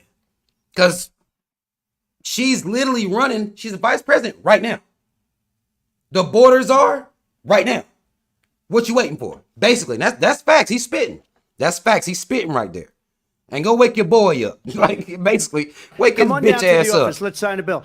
If he signs a bill that the border is closed, all he has to do is say it to the Border Patrol, who are phenomenal. If they do that, the border is closed. Those President, people are killing many people, unlike J6. We talked immigration here tonight. I do want to focus on this next issue to both of you, because it really brings us this into focus, truth in these times that we're living in. Mr. President, for 3.5 years after you lost the 2020 election, you repeatedly falsely claimed that you won, many times saying you won in a landslide. In the past couple of weeks leading up to this debate, you have said, quote, you lost by a whisker, that you, quote, didn't quite make it, that you came up a little bit short. I said that? Are you now acknowledging that you lost in 2020? No, I don't acknowledge that at all. But I you said did that say sarcastically. That. You know that. It was said, oh, we lost by a whisker. That was said He said, sarcastically. nigga, I was just playing. Look, shut the fuck up. Get the so fuck much out of here proof. with this All bullshit. you have to do is look at it, and they should have sent it back to the legislatures for approval. He is going to stick to his delusion that he won by a landslide. Because if you listen to how Trump talked, when he's doing the best in history and all this type of talk that he has like that, he's not about to come out there. He basically said, look, nigga, I was just playing, yo. I was just playing, yo. I ain't really mean that shit by a whisker. You know how I play. That's basically what he's saying. I got almost 75 million votes, the most votes any sitting president has ever gotten. I was told if I got 63, which was what I got in 2016, you can't be beaten. The election, people should never be thinking about an election as fraudulent. We need two things. We need walls. And we have to have it. We have to have borders, and we have to have good elections. Our elections are bad. And a lot of these illegal immigrants coming in, they're trying to get them to vote. They can't even speak English. They don't even know what country they're in practically. And these people are... He basically saying, look, they only bringing these people in here to vote. That's it. Now, I personally don't... Again, when we deal with voting, no one has yet to bring up the Electoral College. Nobody. I don't know what the illegals coming in help as far as the popular vote, but popular vote doesn't decide president. If that was true, Donald Trump would have never been the president. He would have never been the president. Hillary Clinton beat him popular vote wise, right? So now he's saying, well, they bring these people in just so they can vote. They try to boost the numbers for the Democrats. Now, again, that could be true. I just don't understand the purpose of that, considering the Electoral College chooses the president, and they have yet to address them. And then I thought when he said the elections are bad, I thought he was going to get into the two-party system, which is very, very flawed, very fucked up. I thought he may get into the Electoral College and the purpose of that in an actual democracy. What's the point of the Electoral College? We don't vote for the Electoral College. They're appointed. They're selected. Okay? So I thought maybe he would do that. I should have known he wasn't going to do it based on who he is.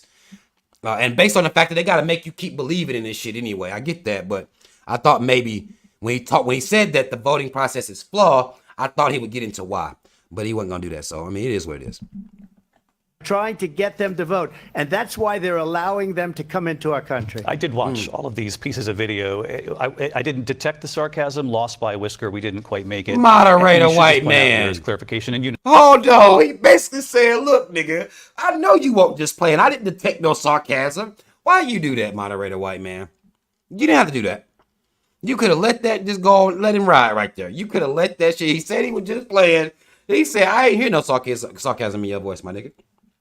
I ain't hear it. The moderator white man is not letting Trump now. Again, they haven't checked Kamala yet. Again, we 55 minutes in. They ain't checked her yet. Let's see. You know this. You and your allies, 60 cases in front of many judges, many of them no Republican. judge looked at it and said they there was said no we didn't have widespread standing. fraud. That's the other thing. They said we didn't Wait a have minute standing. now. Hold on. Are the moderators supposed to be putting forth arguments as well? Moderator White Man, I don't know if you're supposed to be, spitting right now. Like, that's like, let's say you watch a battle rap competition and a nigga just walk up by the crowd and just start spitting against one of the rappers. Like, are you supposed to be doing that? Like, you supposed to be over there doing your thing as what moderating. I think he could have let Trump get away with that because he let Kamala get away with everything. Is he supposed to come up there when two people battling and run his goddamn mouth this much? Like, basically, nigga, I ain't hear no sarcasm in your voice. And y'all got 60 cases out here, nigga. Like, I don't know. Can you imagine a system where a person in an election doesn't have standing? The president of the United States doesn't have standing. That's how we lost. If you look at the facts, and I'd love to have you'll do a special on it. I'll show you do a special, Georgia, nigga. and I'll show you Wisconsin, and I'll show you Pennsylvania, and I'll show you. We have so many facts and statistics, but you know what? That doesn't matter because we have to solve the problem that we have right now. That's old news. And the problem that we have right now you mature? is we have a nation in decline. You mature and they now? have put it into decline. We have a nation that is dying, David. Mr. President, thank you. Vice President Harris, you heard the president there tonight. He said he didn't say now. that he lost by whisker, so he still believes he did not lose the election. Yo! Moderator White Man, why are you still barring this point, yo? Why are you still doing that? He shouldn't be doing by it. President Biden and yourself. But I do want to ask you about something that's come up in the last couple of days. This was a post from President Trump about this upcoming election just weeks away. He said, when I win, those people who cheated, and then he lists donors, voters, election officials, he says will be prosecuted to the fullest extent of the law, which will include long-term prison sentences. One of your campaign's top lawyers responded saying, we won't let Donald Trump intimidate us. We won't let him suppress the vote. Is that what you believe he's trying to do here? Donald Trump was fired by 81 million people. Oh, So let's damn. be clear about that. And clearly, he is having a very difficult time processing like that. He ain't like that. We cannot afford to have a president of the ain't United like that. States who attempts, as he did in the past, to upend the will of the voters in a free and fair election. And I'm going to tell you that I have traveled the world as Vice President of the United States. Have you? And world leaders are laughing at Donald Trump. They laughing at him? I have talked with military leaders, some of whom worked with you, and they say you're a disgrace. Damn, she gonna come in his And when you pride. then talk in this way, See, in a women- presidential hold on. debate, and deny Listen, this is an advantage that women gonna have in regular arguments in the streets, let alone on a goddamn platform like this. She going to this pride now. I done talked to niggas that know you. Don't nobody respect you, my boy. That's a woman. See, she cutting him deep. Look at his face. He feel that shake is with that. He ain't got no phone books. He should have came in there with phone books taped around his fucking ribcage. What she just did was take this, like, nigga, I know niggas that know you, and they said you a hoe. Like, God, that's tough. That's tough. That man, look at his face. Like, oh, God. Feel worse than that shot to the head, huh? Yeah, that's not. tough. What over and over again are court cases you have lost because you did, in fact, lose that election. See, keep calling him a loser. It leads one to Tough. believe that perhaps we do not have in the candidate to my right the temperament or the ability to not be confused. She called him Joe Biden. Yo, hold on.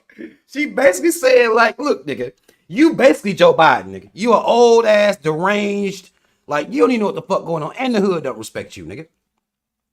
What? Basically, like, yo. That's deeply troubling, and the American people Something deserve wrong with your brain, better. my boy. I'll give you 1 minute to respond, Mr. President. Let me just tell you He about gonna need world more than a leaders. minute. Viktor Orban, one of the most respected men. They call him a strong man. He's a tough person. Okay. Smart. Prime Minister of Hungary. They said, why is the whole world blowing up? 3 years ago, it wasn't. Why is it blowing up? He said, because you need Trump back as president. They were afraid of him. China was afraid, and I don't like to use the word afraid, but I'm just quoting Clearly you him. do. China was afraid of him. North Korea was afraid of him. Okay. Look at what's going on with North Korea, by the way. He said Russia was afraid of him. I ended the Nord Stream 2 pipeline, and Biden put it back on day one, but he ended the XL pipeline. The XL pipeline in our country, he ended that. But he let the Russians build a pipeline going all over Europe and heading into Germany, the biggest pipeline in the world. Look, Viktor Orban said it. He said the most respected, most feared person is Donald Trump. We had no problems when Trump was president, but when this week... I'm gonna tell you what makes Trump an easy lick. He will be probably an easy person to manipulate because he takes people's compliments about his character. He takes that shit to heart for real. That shit means a lot to him. Like if somebody say that he a real nigga, he gonna use that as well, I must be a real nigga. They told me I was right there that one time. So, and that whole hood scared of me. What the fuck you talking about? Like, they all scared of me, ho. I knew he was gonna need more than a minute, though. I knew he was gonna need more than that. Weak, pathetic man that you saw at a debate just a few months ago, that if he weren't in that debate, he'd be running instead of her. She got no votes. He got 14 million votes. Bars. What you did, you talk about a threat to democracy. Bars. He got 14 million votes, and they threw him out of office. Okay. And you know what? I'll give you a little secret. He hates her. He can't stand her. Not Trump. But he got 14 million votes. He told Mr. President, look, he didn't have to say that last part, but he's spitting facts. Now, I don't know about the numbers that Joe Biden as far as the amount of votes he got, but Kamala was not voted in. She didn't go through no process. They selected her. They just threw her in there after they made Joe Biden sit his old sleepy ass down. They basically put her in there. Nobody voted for you, ho. Basically is what he's saying to her right now. And that's facts. If we're talking about this supposed to be a democracy, then why did they skip over the process of the democratic process? Why they skip over that and just select her? That is facts. Ain't nothing that she can do. She can't do nothing about all that. None of that. Nobody voted for her. Those are facts. Let's see if she says anything back to this. They threw him out. She got 0 votes. And when she ran, she was the first one to leave because she failed. Those are and facts. now she's running. I don't understand it, but I'm okay with it because... Your time. Those are facts. He's talking about the first time she ran for president. He basically said, look, first time this hoe ran for president, she got the fuck up out there, a week. She had one debate against some random ass white woman, and she got the fuck up out of it. She went and sit her ass down. And then Joe Biden brought her up as his vice president, but wasn't nobody fucking with her then.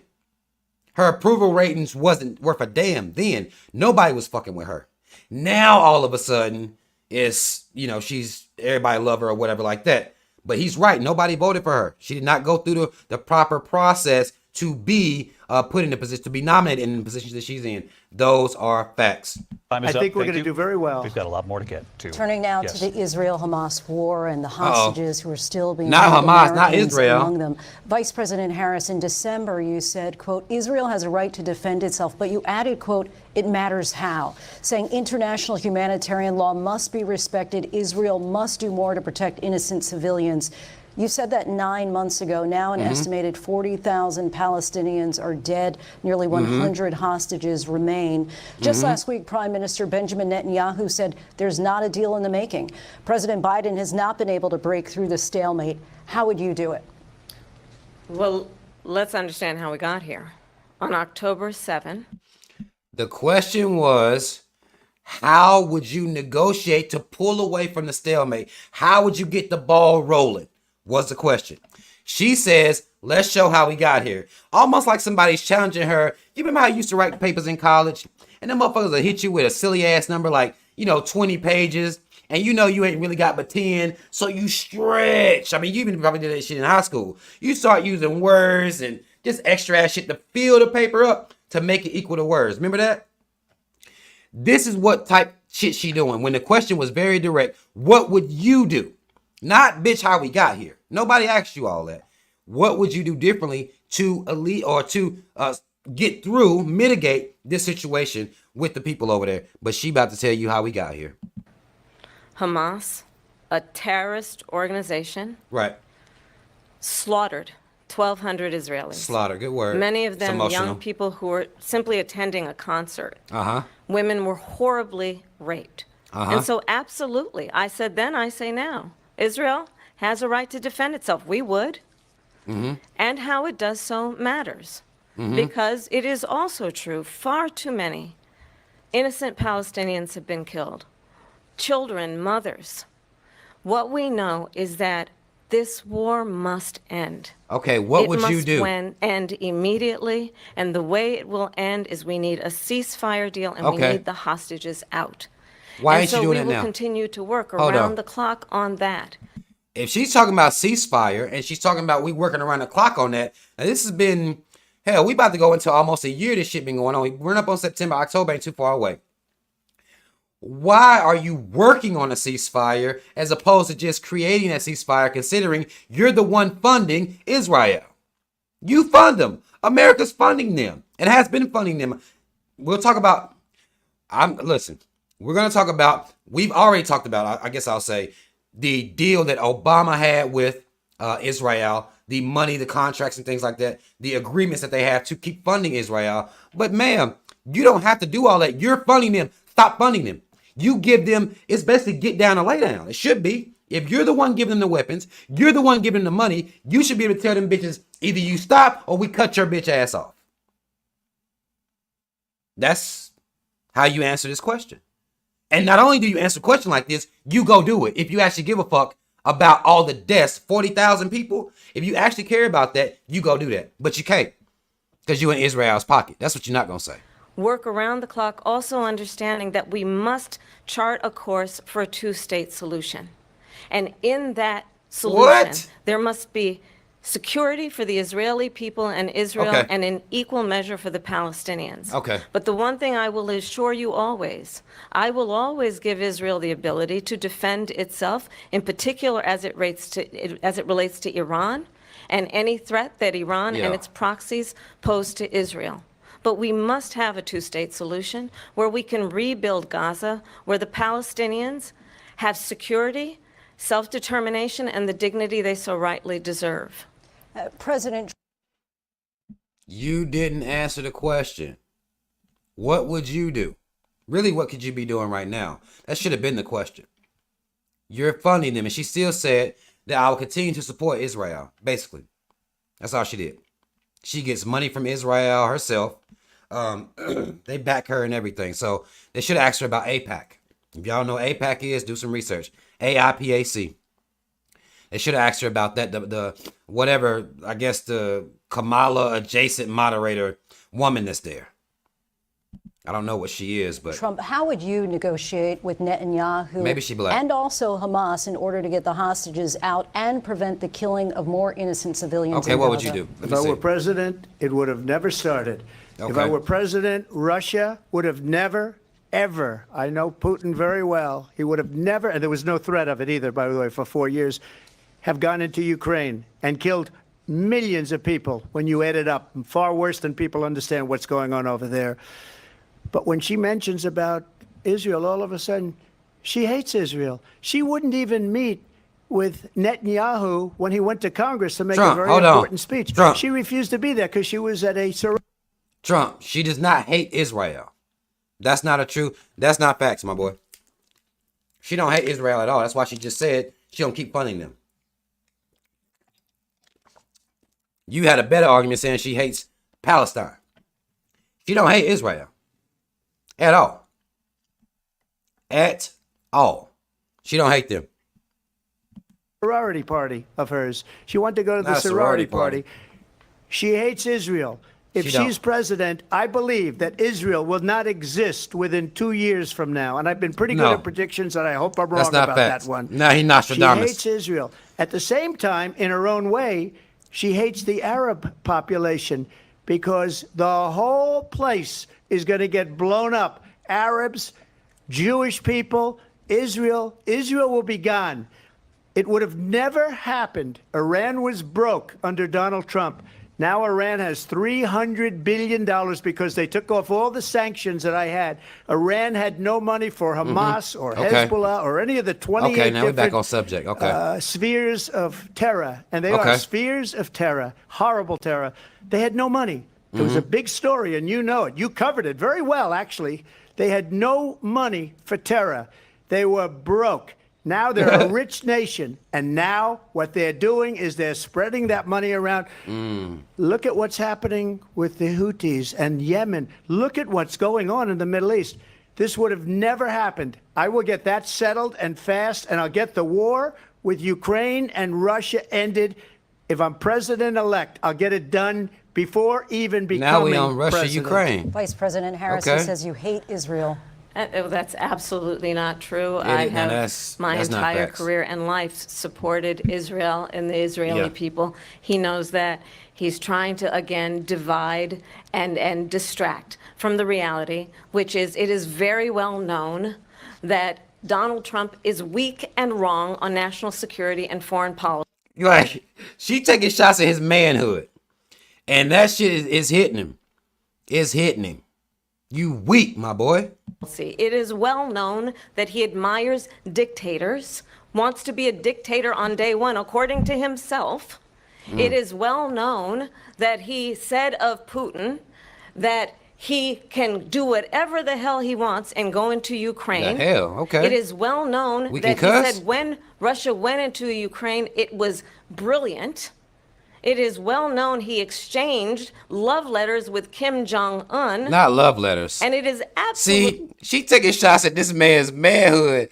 Yo, that shit is tough. It's almost like if you having a debate or you say you arguing with a woman and they be like, nigga, you gay. You not gay or nothing like that. But they able to say that you gay just to, make you feel some type of way. She taking shots at this man, not love letters. That's what absolutely well known. She killing him. That these dictators and autocrats are rooting He about to for lose you it. to be president again because they're so clear. They can manipulate you with flattery and favors. And that is why She killing him.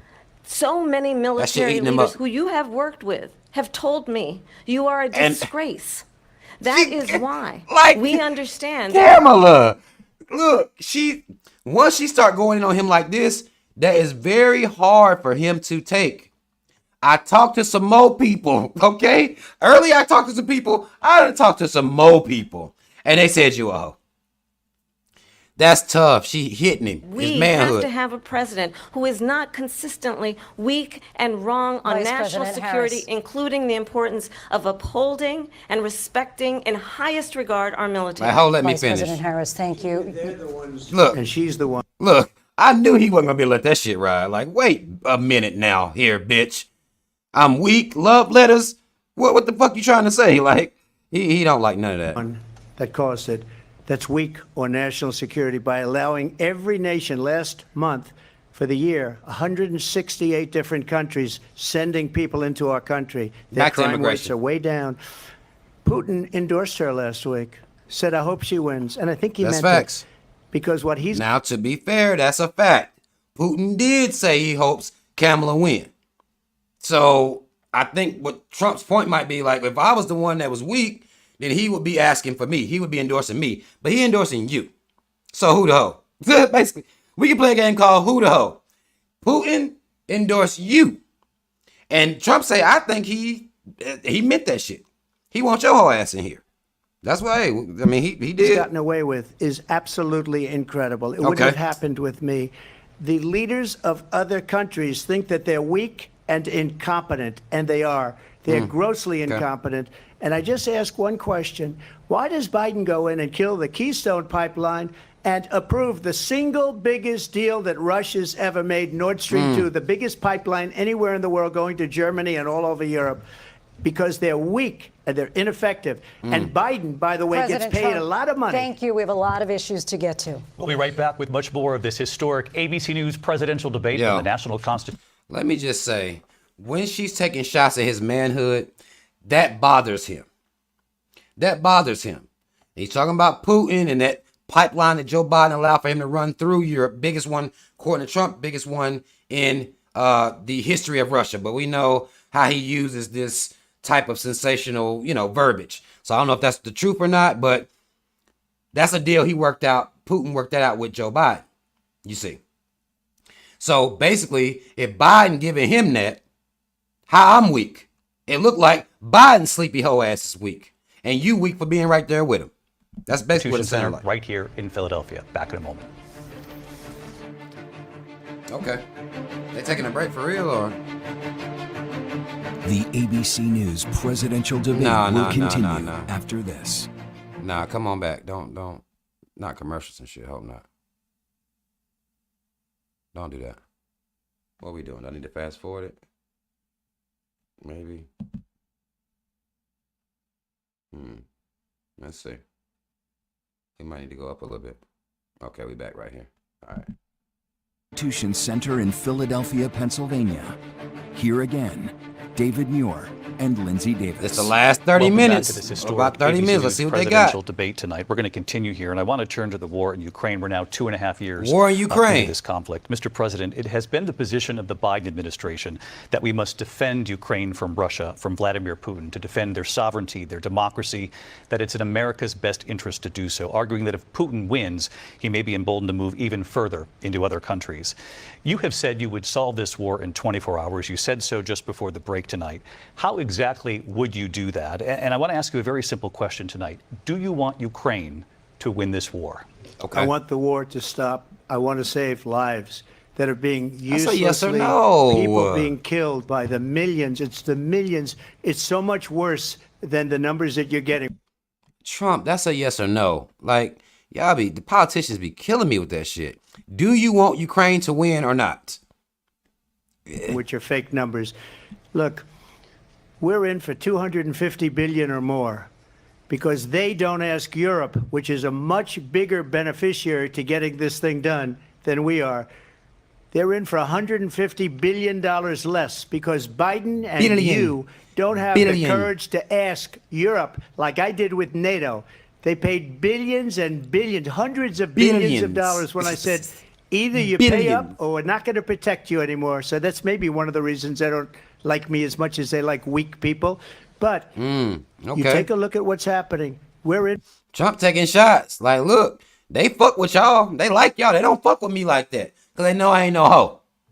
You know what I'm saying? Like, that's basically what he's saying. Like, they know I ain't no hoe. For 250 to 275 billion, they're into 100 to 150. They should be forced to equalize. With that being said, I want to get the war settled. I know Zelensky very well, and I know Putin very well. I have a good relationship, and they respect your president. Okay, they respect not your president. Me. They don't respect Biden. He basically, look. Basically, you know that they respect your boy. He wanted to say your boy, but he said your president. He really wanted to say they respect your boy, and I know they do. I know these niggas. That's basically what he wanted to do. Respect him. Why? For what reason? He hasn't even made a phone call in 2 years to Putin. Joe Biden catching strays. He basically said, "Why would anybody respect Joe Biden? Like, why would anybody do it?" But Joe Biden can't get through. Trump ain't letting that man get through nothing. Look at anybody. They don't even try and get it. That is a war that's dying to be settled. I will get it settled before I even become president. If I win, but who do you want to win? I'm president-elect. And what I'll do is I'll speak to one, I'll speak to the other, I'll get them together. That war would have never happened. And in fact, when I saw Putin after I left, unfortunately left because our country has gone to hell. But after I left, when I saw him building up soldiers, he did it after I left. Trump said, look, our country going to hell. I'm supposed to run that's supposed to be 2 terms for me. This is some bullshit, basically, what he on.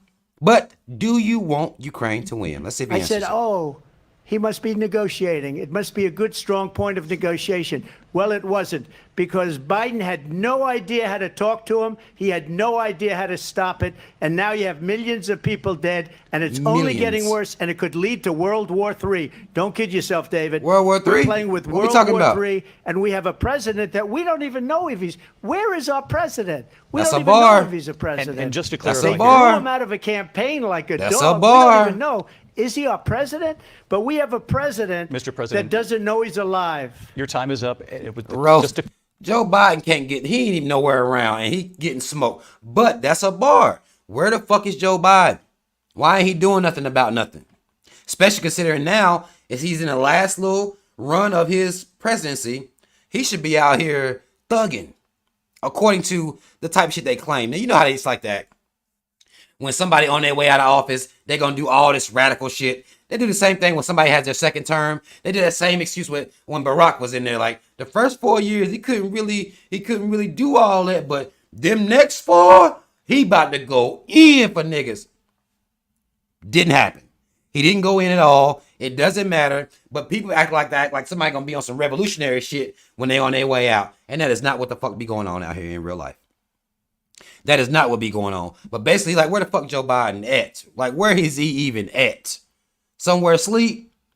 Like, clarifying the question, do you believe it's in the U.S. best interest for Ukraine to win this war, yes or no? I think it's the U.S. best interest to get this war finished and just get it Still done. not answering. All right. Negotiate a deal, because we have to stop Still not all answering. of these human lives from being destroyed. I want to take this to Vice President Harris. I want to get your thoughts on support for Ukraine in this moment, but also as Commander-in-Chief, if elected, how would you deal with Vladimir Putin, and would it be any different from what we're seeing from President Biden? okay. Well, first Turn of all, on your boy. it's important Turn to on your boy. remind the former president you're not running against Joe Biden, you're running against me. Shit, because he had been sliding Biden through there. Like, he been sliding him the whole time. Like, but, ho, you're his vice president. I'm sure Trump probably want to say something like that. Like, stop acting like y'all are completely detached from each other. She keep trying to play those games. And then in other speeches, she'll use words like we. Okay. When she says we, she's talking about her and Joe Biden. And then sometimes it's, well, now in this case, she's like, well, you're not running against Joe Biden. You run against me. So you need to deal with me. Let's see what you got, though. I believe the reason that Donald Trump What you says laughing about, that ho? this war would be over within 24 hours is because he would just give it up. And that's not who we are as Americans. Let's understand what happened here. Well, what happened? I actually met with Zelensky a few days before Russia invaded, tried through force to change territorial boundaries, Okay. to defy one of the most important international rules and norms, which is the importance of sovereignty and territorial integrity. And I met with President Zelensky. I shared with him American intelligence about how he could defend himself. Days later, I went to NATO's eastern flank, to Poland and Romania. Okay. And through the work that I and others did, we brought 50 countries together to... Now, with Kamala, it's easy to get lost. The question was, what would she do to deal with this, or to end this, or how would she handle it if she was president? She's 4,000 words to in there. support Ukraine in its righteous defense. Okay. And She because support of Ukraine. our support, because of the air defense, the ammunition, the artillery, the javelins, the Abrams tanks that we have No one provided, cares. Ukraine stands as an independent much money? and free country. If Donald Trump were president, How much money? Putin would be sitting in Kyiv right now. And understand what that would mean, because Putin's agenda is not just about Ukraine. Understand why the European allies and our NATO allies are so thankful that you are no longer president. Okay. And that we understand the importance of the greatest military alliance the world has ever known, which is NATO, and Okay. what we have done to preserve the ability of Zelensky and the Ukrainians to fight for their independence. How much that costs? Otherwise, Putin would be sitting in Kyiv with his eyes on the rest of Europe, starting with Poland. And why don't you tell the 800,000 Polish Americans right here in Pennsylvania how quickly you would give up for the sake of favor and what you think is a friendship with what is known to be a dictator who would eat you for lunch. Whoa. Vice President. Yeah, see, she taking shots at his manhoods. What she said, though, was a whole lot of nothing. Basically, she did say, well, if we don't stop Russia gonna come run over Ukraine, and they're gonna keep going to run over that whole region, basically. They're gonna go to Poland next. So then now, look at the Polish and what they're gonna do. Basically, she's saying she's justifiably funding this war. She's justifiably funding the Ukraine. Okay? And now, that's one thing that America is great at, is justifying funding conflicts and wars in other countries. They always act like that. Always. Always, always, always. And the question would be, why the fuck is it any business of yours anyway? You got people over here in America suffering. Now, Trump, I don't know if he gonna say that. I don't think he even got the presence of mind to say something like that. But we'll see. How does he... That manhood, her hitting him in his manhood, gonna make him lash back out like he has been. Let's see what he Harris, says. thank you. We've heard from both of you on Ukraine tonight. Afghanistan came up in the last hour. I wanted to respond to Trump something like, you no, said this whole earlier, just and disrespected me. Please, I'll give you a minute here. You know he's going to take would more be than a sitting minute. in Moscow, and he wouldn't have lost 300,000 men and women, but he would have been sitting in Moscow. Quiet, please. He would have been sitting Shut up, ho. in Moscow, much happier than he is right now. I wish I could But talk eventually, regular. I really he's do. got a thing that other people don't have. He's got nuclear weapons. They don't ever talk about that. He's got nuclear weapons. Nobody ever thinks about that. And eventually, That's now let's take a second. It's like he said, don't nobody ever think about the fact that Putin them got nuclear weapons. If they really wanted to use them, the Ukraine ain't got nothing for that. They ain't got nothing for that. Now, mind you, if Russia does or was to implement nuclear weapons, it destroys the land.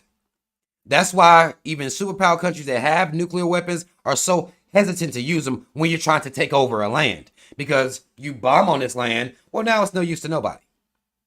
It's a nuclear, there's no usage in this land. If I'm trying to take it over from you, I'm just going to destroy this land just to say I did something. That's why our country as a whole, or on Earth, all the superpower countries that have nukes don't just sit around shoot them off like that all willy-nilly. Because it destroys the land. It just destroys the fucking land. But what he's saying is, really, America think they doing something, but if Putin really wanted to get rid of them people, all you gotta do is drop a little heat on them. They ain't got nothing for that. He'll use them, and maybe he hasn't been that threatening, but he does have that. Something we don't even like to talk about. Nobody likes to talk about it. But just so you understand, they sent her to negotiate peace before this war started.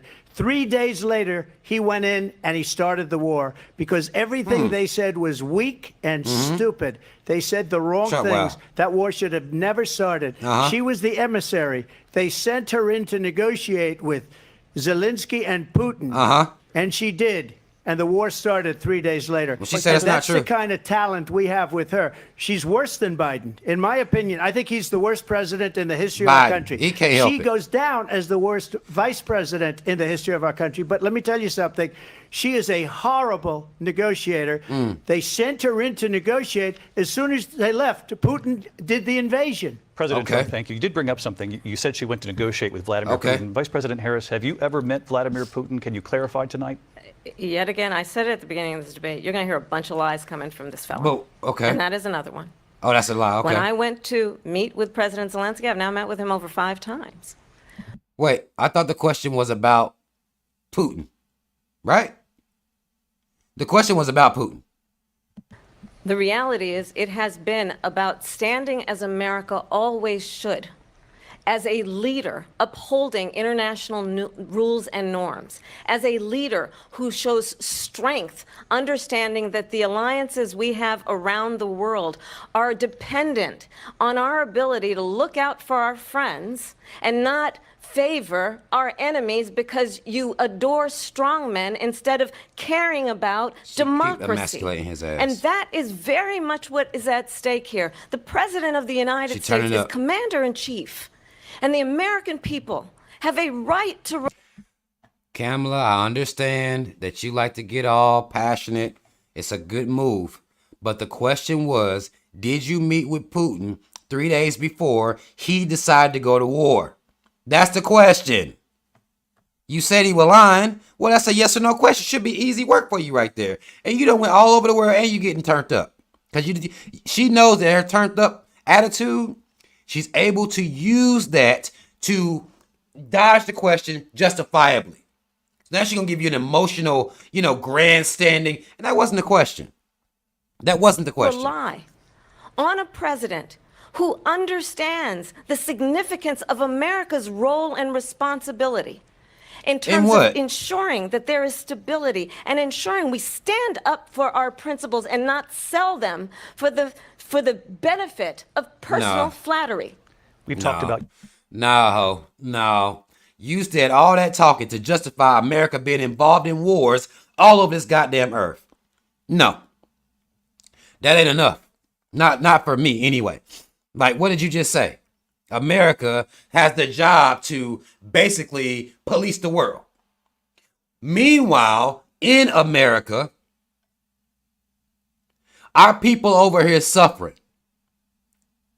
Huh? our people over here suffering, but you got money and time to fund some fucking Ukraine. Get out of here. Ukraine and Vladimir Putin. I do want to talk about Afghanistan. It came up in the first hour of this debate. We doing Afghanistan? I want to move on to Afghanistan. Stoltenberg said Trump did the most amazing thing I've ever seen. Listen to he Trump. He got these countries, the You see 28 what I'm countries saying? at the time, to pay up. He said, I've never. He talks about what other people said about him. It's like almost in third person. Look what Trump did. Like, Trump. Never seen. He's the head of NATO. Okay. He said, I've never What'd he seen. say? For years, we were paying almost all of NATO. We were being ripped off by European nations, both on trade and on NATO. I got them to pay up by saying one of the statements you made before, if you don't pay, we're not going to protect you. President Otherwise, we Trump. would have never gotten it. He Okay. said it was one of the most incredible jobs that he's ever seen done. Thank you. Right. I want to turn to Afghanistan. It came up in the first hour of the Thank debate. you, nigga. Like, and we just witnessed shut up. a poignant moment today on Capitol Hill, honoring the soldiers who died in the chaotic withdrawal from Okay. Afghanistan. I do want to ask the Vice President, do you believe you bear any responsibility in the way that withdrawal Yes played out? or no question. Well, I will tell you, I agreed with President Biden's decision to pull out of Afghanistan. 4 presidents said they would, and Joe Biden did. And as a result, America's The taxpayers are question not was, paying the do you $300 feel million responsible? a day we were paying for that endless. The question was, do you feel responsible for how shit played out? She didn't answer. She didn't answer any question at all. Come on now. They was war. paying $300 million a And day. as of today, there is not one member of the United States military who is in active duty in a combat zone in any war zone around the world, the first time this century. But let's understand how we I got would fact check to where that. we are. They're not Donald fact Trump, when he checking was nothing. president, negotiated one of the weakest deals you can imagine. He She calls deflected. himself a deal maker. Even his national security advisor said it was a weak, terrible deal. And here's how it went down. He bypassed the Afghan government. Okay. He negotiated directly with a terrorist organization called the Taliban. The Right. negotiation involved the Taliban getting 5,000 Taliban terrorists released. And get this, get this. Look at And her. Get this, no the get president this. at the time She dramatic. invited the Taliban to Camp David, a place of storied significance for us as Americans, a place Nobody where gives we a fuck about Camp honor David, the Kamala. importance of American diplomacy, where we invite and receive respected world leaders. And this former president, What, you gonna as call my bitch ass president, nigga? invited What was you about to? I seen her. You like she crunked something up right there. Like this bitch ass. Like she looked like she might have been cranking right there. I'm gonna let y'all hold on. Make sure I ain't tripping because she went on him like that. Like what was you about to say? You gonna call him a hoe? world leaders.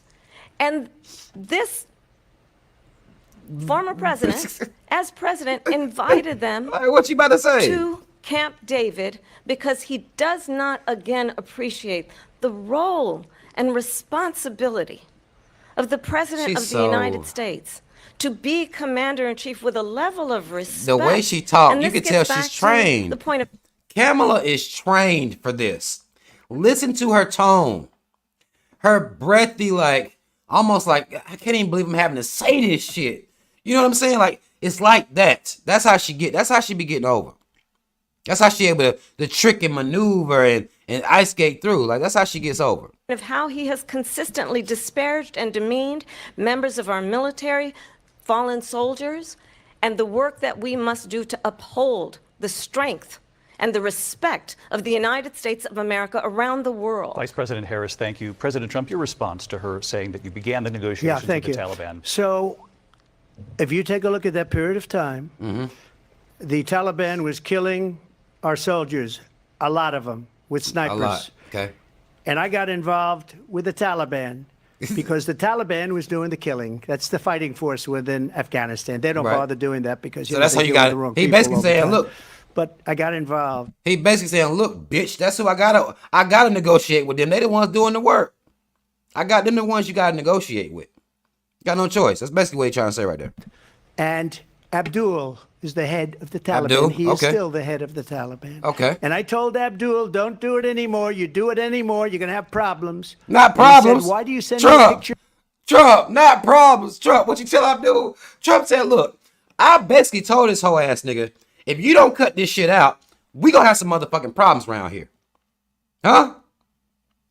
It remind me of that scene off of Don't Be a Menace to South Central while sipping your juice in the hood, where I think it was Sean Wayne's character like, do we have a problem? And he basically had a goddamn rocket launcher and all this shit. Some of y'all might not have seen it, but that's basically what Donald Trump said. Look, I basically said to Abdul, I talked to Abdul, and I told this whole ass nigga, look, if you keep this shit up, it's gonna be a motherfucking problem, bro.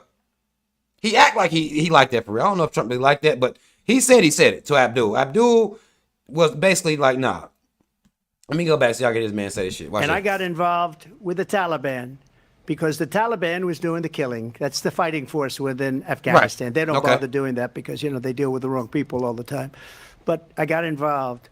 And Abdul is the head of the Taliban. He is still the head of the Taliban. And I told Abdul, don't do it anymore. You do it anymore, you're going to have problems. And he said, why do you send me a picture of my house? I said, you're going to have to figure... Trump! You did not, Trump, you did not send that man a picture of his house, Trump. What you trying to say, Trump? Hold on. Trump act like he hard. Hold on, yo. Trump said he sent the man a picture of his house. That's what type gangster I am. Fuck you mean? That's how I deal with shit. Like, oh, you know what I'm saying? Like, hold on, Trump. Did you do that for real, Trump? Trump a wild man, yo. Hold on. This man is... And he said, why do you send me a picture of my house? I said, you're going to have to figure that out, Abdul. And for 18 months, we had nobody killed. We did have an agreement negotiated by Mike Pompeo.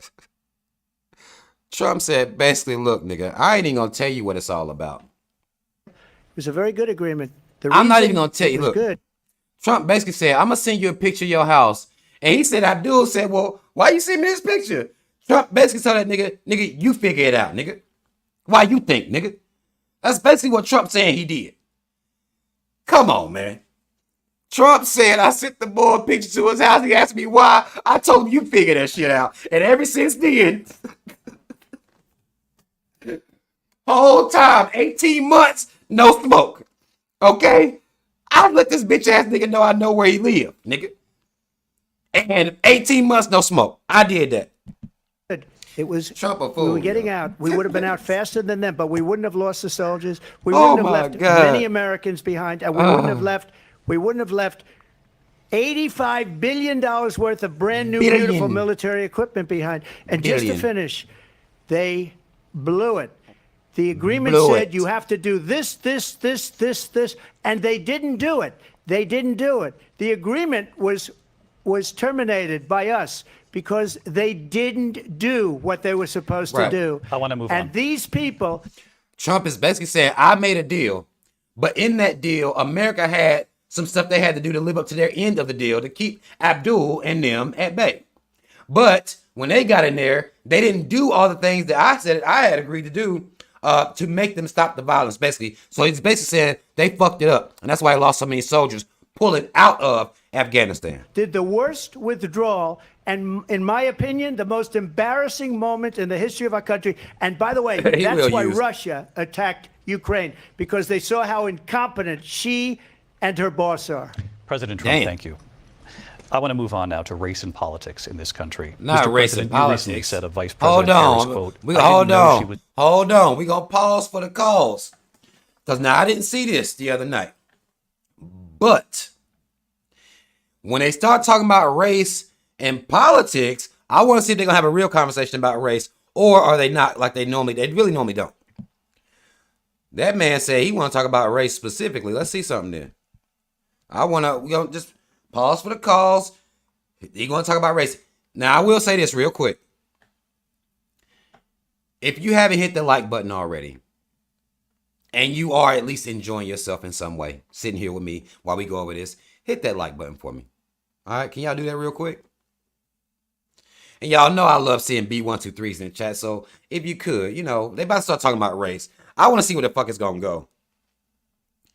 I want to see where it's going to go. Because, I don't know. They don't talk about race in a way that's real. in my opinion, in this country at all. They don't talk about it for real. They don't. Let's see what they do this time. You make a big deal out of something. I couldn't care less. Whatever she wants to be is okay with me. Hold on, I missed. But those were your words. Hold on, let's go back. And we wouldn't have left. We wouldn't have left $85 billion worth of brand new, beautiful military equipment behind. And just to finish, they blew it. The agreement said you have to do this, and they didn't do it. They didn't do it. The agreement was terminated by us because they didn't do what they were supposed to do. I want to move on. And these people did the worst withdrawal, and in my opinion, the most embarrassing moment in the history of our country. And by the way, that's why Russia attacked Ukraine, because they saw how incompetent she and her boss are. President Trump, thank you. I want to move on now to race and politics in this country. Mr. President, you recently said of Vice President Harris, quote, "I didn't know she was black until a number of years ago when she happened to turn black, and now she wants to be known as black." I want to ask a bigger picture question here tonight. Why do you believe it's appropriate to weigh in on the racial identity of your opponent? I don't, and I don't care. I don't care what she is. I don't care. Trump, have some fucking heart, man. Have some heart. Say, all you had to say right there was because everybody else was saying it. Hell, that's all you had to say. They was calling her. Have some heart. He could have had some heart right there. Hold on, let me see. You make a big deal out of something. I couldn't care less. Whatever she wants to be is okay with me. But those were your words, so I'm asking. I don't know. I mean, all I can say is I read where she was not black, that she put out, and I'll say that. And then I read that she was black, and that's okay. Either one was okay with me. Right. That's up to her. That's up to her. He dodged. All you had to say is everybody was saying it. And I knew this hoe said she was Indian. I saw it. Everybody saying she black. She's been Indian the whole time. And now all of a sudden, she is the first black this, black. Now, of course, his blacks would have sounded black, you know, because something wrong with him a little bit. But come on now. Let me see what she said. Vice President Harris, your thoughts on this? I think honestly, I think it's a tragedy that we have someone who wants to be president who has consistently, over the course of his career, attempted to use race to divide the American people. Okay. You know, I do believe that the vast majority of us know that we have so much more in common than what separates us, and we don't want this kind of approach that is just constantly trying to divide us, and especially by race. And let's remember how Donald Trump started. He was a... Well, are you going to say that you are or are not black? Or are we going to slide through? I told people pay attention. I caught this little clip. This little part right here, I caught this little clip. She does not say she's black anyway. We're going to listen together as a team, right? We're going to listen together. I want to, everybody else saying she black. I done got cussed out for saying she's not black. Okay? I done been yelled at, cussed out, told I was a Trump supporter, all types of shit by simply saying she's not black. Okay? They were attacking us for that. For simply stating the facts. Does she say she's black? Let's see. Land, he owned buildings, and he was investigated because he refused to rent property to black families. Those are facts. Let's remember, this is the same individual he did that. Who took out a full-page ad in the New York Times calling for the execution of 5 young black and Latino boys who were innocent, the Central Park 5. Took out a full-page ad calling for their execution. This is the same individual who spread birther lies about the first black president of the United States. Oh, he black. And I think the American people... So you'll call Barack black? ...want better than that. Want better than this. But what about you? Wait. Hold on. Let me make sure I'm understanding this better. So Barack black. What about you? The question was about you. What Trump said. Questions about you. So you can call Barack black, but you ain't gonna say you black. Hold on, maybe she do. Let me see.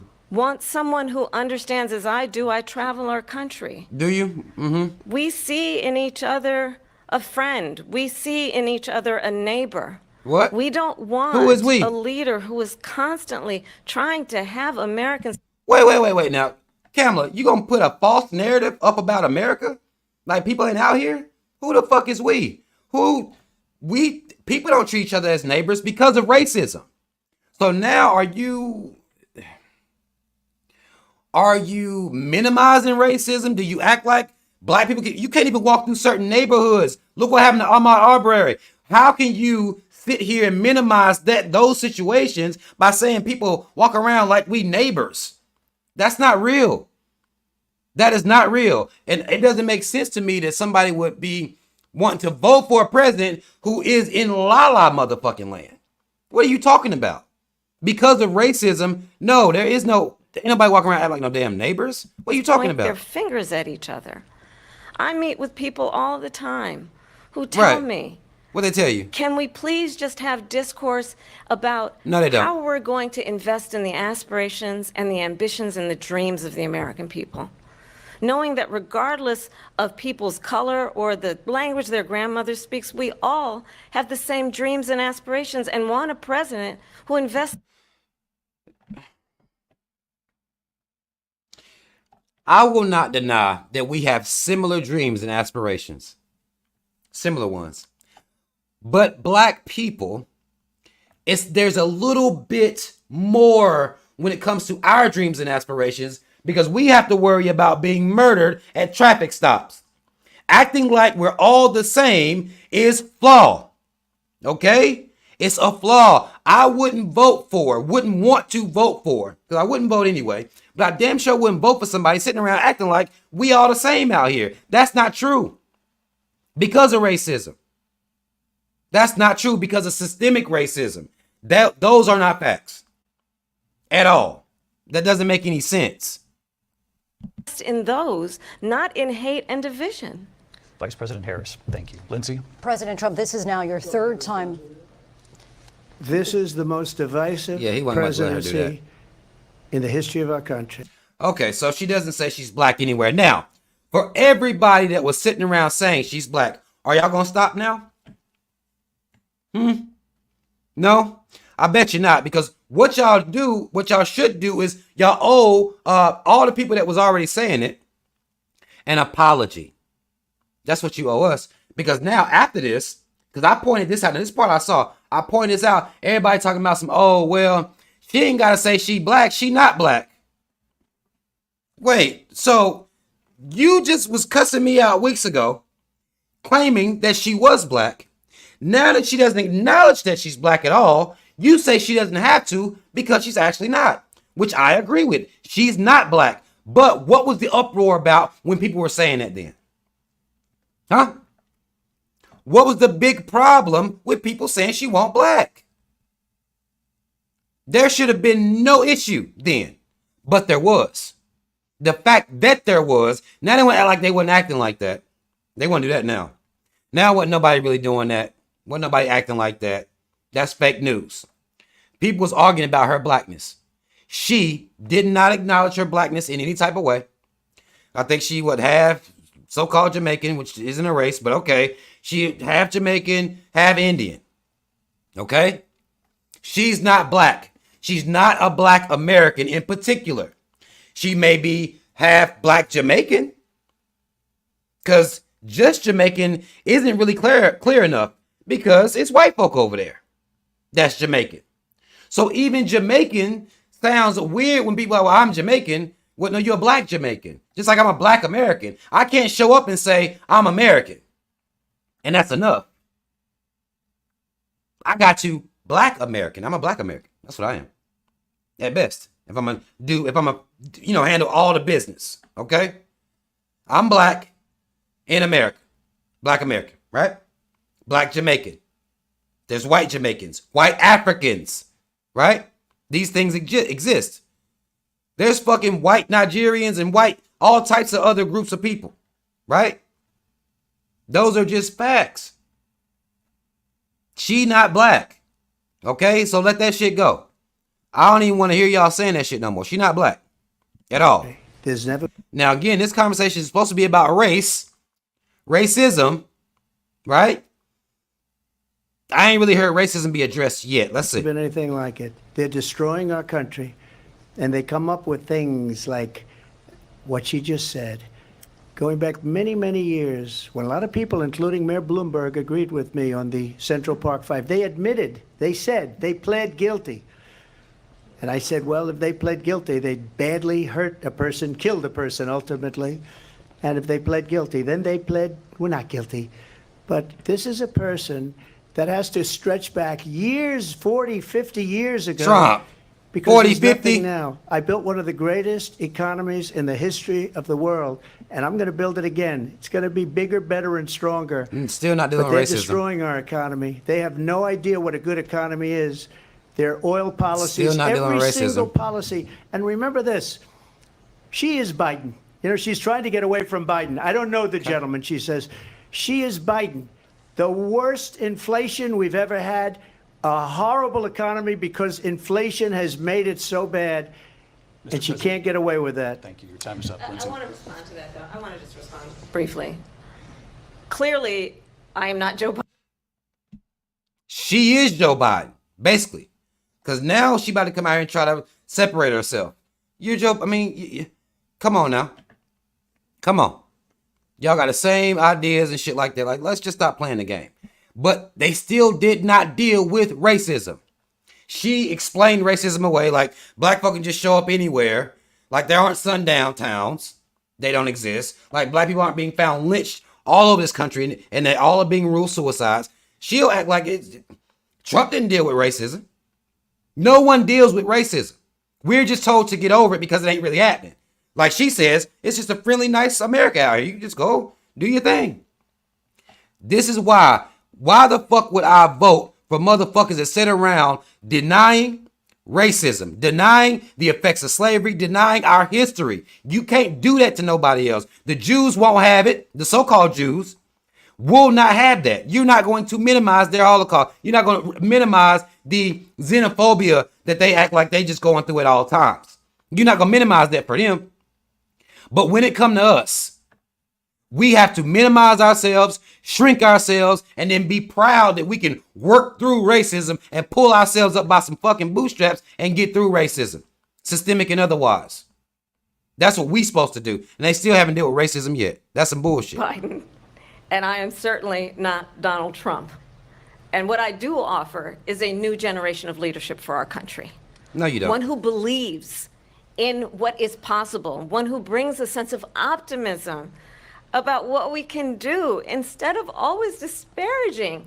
Oh, why you sound like you about to cry? Hold on. I believe. Y'all hear her tone. She got that shit down packed. Now, her being a woman gave her a little bit of advantage with that tone of voice. Like she sounds, she about to cry right there.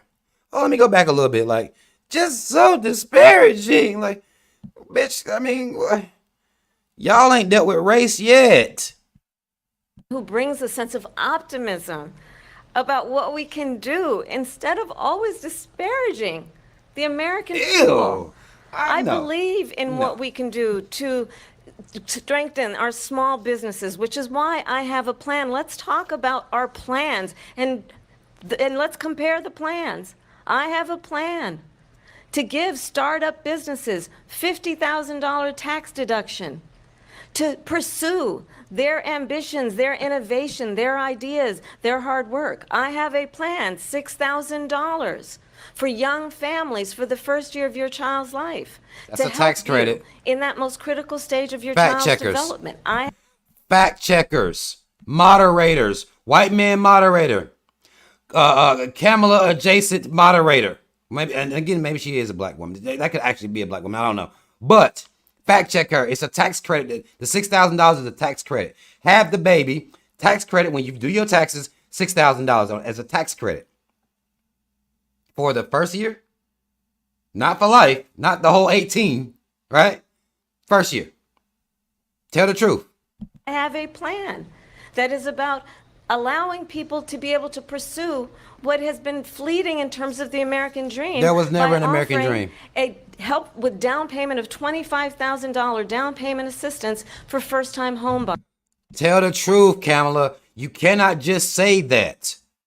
Because you know it's first-generation homeowners that you're offering to. It's up to $25,000, and you still got to pay the rest. That means you're still going to have to go through a bank. That means you're still going to have to go get your credit checked. If your credit not good enough, you're not getting that loan from a bank. And what exactly is first-generation homeowner? Though she should be forced to break that stuff down. Because it's for first-generation homeowners. Meaning, if your mama and daddy had a house, you don't qualify for up to $25,000 to help with your down payment, which ain't shit anyway.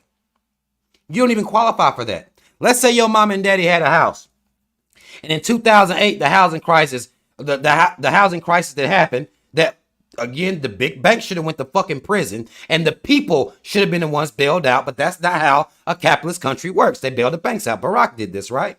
So if your parents owned a house and lost that house, then you're not first generation no more. That takes you automatically out of first generation. What first generation is going to look out for, who that's going to look out for, is going to be immigrants. Okay? That's not the immigrants' fault. This is not me making an enemy out of immigrants because people in positions of power are writing legislation for them. I refuse to make an enemy out of them. Okay? That's not my thing. I don't believe in that shit. It's silly. But if she's going to write legislation that says first generation homeowner, and she's not clarifying that here. Anybody that want a house, here, I got $25,000 for you to help you with the down payment, which people with the state of the economy and the fact that jobs don't pay people, they can't afford it anyway. What about the fucking mortgage rate after the down payment? Some of these mortgages up to $2,500, $3,000 mortgages. Let's talk about the whole system. If you're not going to deal with the whole system, you just running your motherfucking mouth. It just is what it is. Buyers. That's the kind of conversation, I believe, David, that people really want tonight, as opposed to a conversation that is constantly about belittling and name-calling. Let's turn the page Vice President and move Harris, forward. thank you. Let's turn to policy. President Trump, we have to move on. President Trump. Let's turn to policy, please. Look, Trump like, no, I'm not letting this hoe get away with all of that. Defund the police. She has a She's not going to defund the police. She is the police, Trump. Stop saying she's going to defund the police. Stop it. That is a bad talking point. She is the cops. Confiscate everybody's gun. President Trump. And she ain't said nothing about guns. Trump. She ain't said nothing about taking guns, bro. Allow fracking in Pennsylvania or anywhere else. Okay, that's what her President. plan is until just recently. I just need Lindsay, to go ahead. respond because Trump, the President former Trump. president has said No, I'm something sorry. twice that I need to No, respond to. I'm sorry. We're going to move on, Vice President Harris. President We Trump, moving this on. is now your third time running for president. You have long vowed to repeal and replace the Affordable Care Act, also known as Affordable Care Obamacare. Act. You have failed Obamacare, to let's accomplish hear it. that. You now say you're going to keep Obamacare, quote, unless we can do something much better. Last month, you said, quote, we're working on it. So tonight, 9 years after you first started running, do you have a plan, and can you tell us what it is? Obamacare was lousy health care, always was. It's not very good today. And what I said, that if we come up with something, and we are working on things, we're going to do it and we're going to replace it. But remember this, I inherited Obamacare because Democrats wouldn't change it. They wouldn't vote for it. They were unanimous. They wouldn't vote to change it. If they would have done that, we would have had a much better plan than Obamacare. But the Democrats came up. They wouldn't vote for it. I had a choice to make when I was president. Do I save it and make it as good as it can be, never going to be great, or do I let it rot? And I felt I had an obligation, even though politically it would have been good to just let it rot and let it go away. Okay. I decided, and I told my people, the top people, and they're very good people. I have a lot of good people in that administration. We read about the bad ones. We had some real bad ones, too, and so do they. They have really bad ones. The difference is they don't get rid of them. But let me just explain. I had a choice to make. They keep them on Do I payroll. save it and make it as good as it can be, or do I let it rot? And I saved it. I did the right thing. But it's still never going to be great, and it's too expensive for people. And what we will do is we're looking at different plans. If we can come up with a plan that's going to cost our people, our population, less money and be better health care than Obamacare, then I would absolutely do it. But until then, I'd run it as good as it can be run. So just a yes or no, you still do not have a plan? I have concepts of a plan. I'm not president right now. But if I'm thinking about come shit. up with That's basically, I'm thinking about shit, but it ain't even relevant right now. We ain't in there yet. Basically, I'm thinking about some shit, but we ain't there yet. They ate him up for saying that though. They ate his ass up for saying he got concepts of a plan. something, I would only change it if we come up with something that's better and less expensive. And there are concepts and options we have to do that. And you'll be hearing about it in the not too distant future. Vice President Harris, in 2017, you supported Bernie Sanders' proposal to do away with private insurance and create a government-run healthcare system. 2 years later, you proposed a plan that included a private insurance option. What is your plan today? Flip-flopping again. Well, first of all, I absolutely support, and over the last 4 years as vice president, private healthcare options. But what we need to do is maintain and grow the Affordable Care Act. But I'll get to that, Lindsay. I just need to respond to a previous point that the former president has made. I've made very clear my position on fracking. And then this business about taking everyone's guns away. Tim Walz and I are both gun owners. We're not taking anybody's guns away. So stop with the continuous lying about that. Okay. We tote heat, nigga. Fuck you mean I'm taking somebody's gun when I'm toting them myself? Fuck you talking about? Hey, she said she got that heat on him. That's what she said. As it relates to the Affordable Care Act, understand, just look at the history to know where people stand. When Donald Trump was president, 60 times he tried to get rid of the Affordable Care Act. 60 times. I was a senator at the time when I will never forget the early morning hours when it was up for a vote in the United States Senate. And the late, great John McCain, who you have disparaged as being, you don't like him, you said at the time, because he got caught. He was an American hero. Did Trump say that for real? Hold on. Trump said McCain basically a hoe. He got caught. If you fighting in the wars and shit and you getting caught, if you out here getting caught, you a hoe. Trump wild if he said that John for real. McCain, I will never forget that night, walked onto the Senate floor and said, no, you don't. No, you don't. No, you don't get rid of the Affordable Care Act. You have no plan. And what the Affordable Care Act has done is eliminate the ability of insurance companies to deny people with pre-existing conditions. Okay. I don't have to tell the people watching tonight, you remember what that was like? Remember when an insurance company could deny if a child had asthma, if someone was a breast cancer survivor, if a grandparent had diabetes? Look. And thankfully, as I've been vice president and we... Listen to her tone. Yo, listen to her tone. This is where she started pulling on the heartstrings, talking about how things were and how disenfranchised people were that needed medications and how unfair the medical insurance companies were to pre-existing conditions. That's pretty good. Over the last 4 years have strengthened the Affordable Care Act.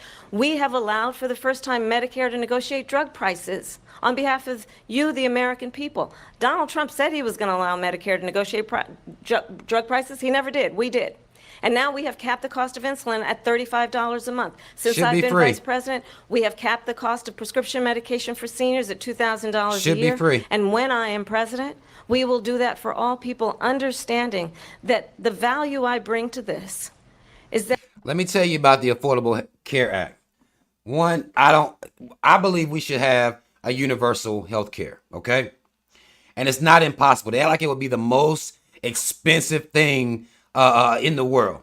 It's not. If they just stop sending money to Israel, sending money to the Ukraine, throwing money into the military-industrial complex, everybody could have affordable health care. Everybody could. Not only affordable, let me take the word affordable back. Free health care, free medication. Because the government can take all this money that they send everywhere else and use that to keep the people in this country healthy as is and getting proper health care. Instead, Flint's water, right? Still fucked up, ain't it? And here we go talking about for them to act like they care about the medical conditions of people, but they're putting GMOs all up in the food. The water is fucking dirty. You didn't get to come tell me that you care about the health of the people, whether it's you talking about affordable health care or you talking about free health care. You don't get to tell me that you care if you're not willing to fix the problems that's causing people to be sick and living in unsanitary conditions that leads to illness.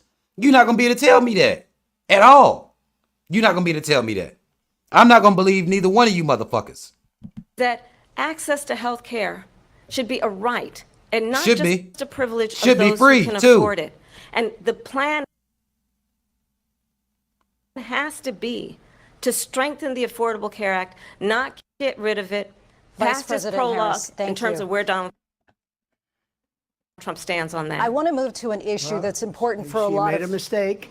Uh-oh. Number one, John McCain fought Obamacare for 10 years. But it wasn't only him. It were all of the Democrats that kept it going. And you know what? We can do much better than Obamacare, much less money. But she won't improve private insurance for people, private medical insurance. That's another thing she doesn't want to get. President People Trump- are paying privately for insurance that have worked hard and made money, and they want to have private. She wants everybody to be on government insurance where you wait 6 months for an operation that you need immediately. President Trump, thank you. It shouldn't We have be another like that, issue though. that we The fact that it's like that is a problem.